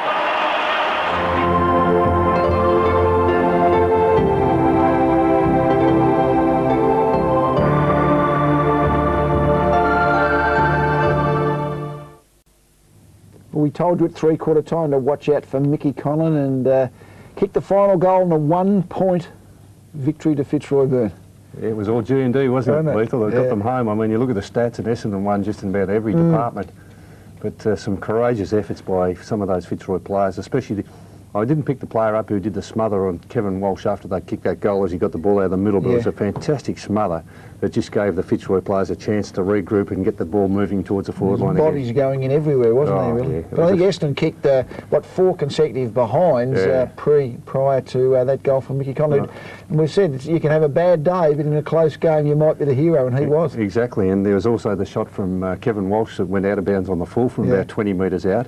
It was never going to be an easy day for the forwards, and as we said earlier, Lee, I was probably happy to be sitting in the stand watching it, because it just was not a day for forwards, but it was just a day where it was just persistence paid off, guts and determination, and all those little things that made the difference. It was. And Fitzroy went on to beat Sydney, was it, the following week, and then lost the week after that. The week after, we were 17 points, to Hawthorn in the preliminary final, but the week after we were 17 points down at three-quarter time against Sydney at the MCG, and we sort of steamrolled them in the last quarter to make the preliminary final, but there's a few players that were just sort of on their last legs at that stage, and a lot of injuries. Injuries are catching up with the old blokes. I was going to say it was a significant year because it was your last year. You didn't play on after that final series? No, that was enough. It was a real struggle for me in 1986. I had that many cortisons. I was like a pincushion in the end, in the Achilles, and had a bit of knee problems and a bit of groin problems, and everything was packing up at that stage. And the last year that Fitzroy, will ever appear in the finals as it is now. Yeah, that's right. So it was a pretty... I was looking through the side before, and you think, why? I mean, what's happened to Fitzroy the last decade? I mean, Pert, Roos,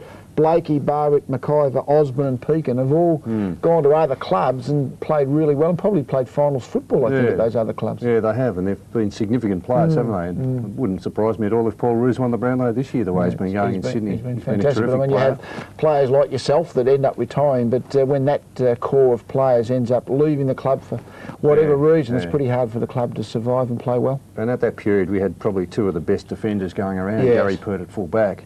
And I didn't mention Roosie just then, but he played a terrific game at centre-half back, and that effort where he just chased and tackled and you know, he affected the turnover by just sheer persistence was fantastic play. Well, I think we mentioned earlier about Purdy, that he ended up Gary Pert having 2 separate knee reconstructions. I mean, it's a major blow to your career, isn't it? That kind of well, those 3 players sort of came into the game at the same stage, Pert, Roos and Osborne, around about the 19, would have been just about their first, well, Roosie was a little bit before that, but I think Osborne's first year was 86. Purdy may have been a little bit before that, but they are 3 really quality players that we were able to get in the side at that stage. And my old club Hawthorn is talking of merging, and of course your old club Fitzroy is definitely merging with Brisbane. How do you look at that situation? Well, I mean, I was talking to a few people yesterday about it, and you know, as we said, you have to really be in the situation to realise how far down Fitzroy was over the last few years. So, I mean, it's just been a real battle just to get on the field and get everything up and running for Fitzroy because of the financial circumstances. So, Leah, I mean, it was either merge or just die altogether. So, I mean, that's probably the better option. If you die altogether, you leave $4.2 million in debt, and a lot of creditors very unhappy. So, I mean, to keep everybody happy, you have to look at the overall picture. No choice to prosper and survive and thrive into the next century is going to be a problem for many clubs, isn't it? Yes, and I think, you know, probably one of the big areas that's a real concern is the spiralling player payments. And that's one of the consequences of the national competition that has put so much pressure on the local clubs to keep on coming up with the money to keep their star players. Yes, I must say it's tough being a player or coach. It's tough being administrator, I think, in the Melbourne club in the AFL. Yeah. Well, thanks for coming in and joining us to look back at that particular game. I hope you enjoyed it. I'm sure the viewers did, and we look forward to the viewers' country next time we look back at another fantastic final.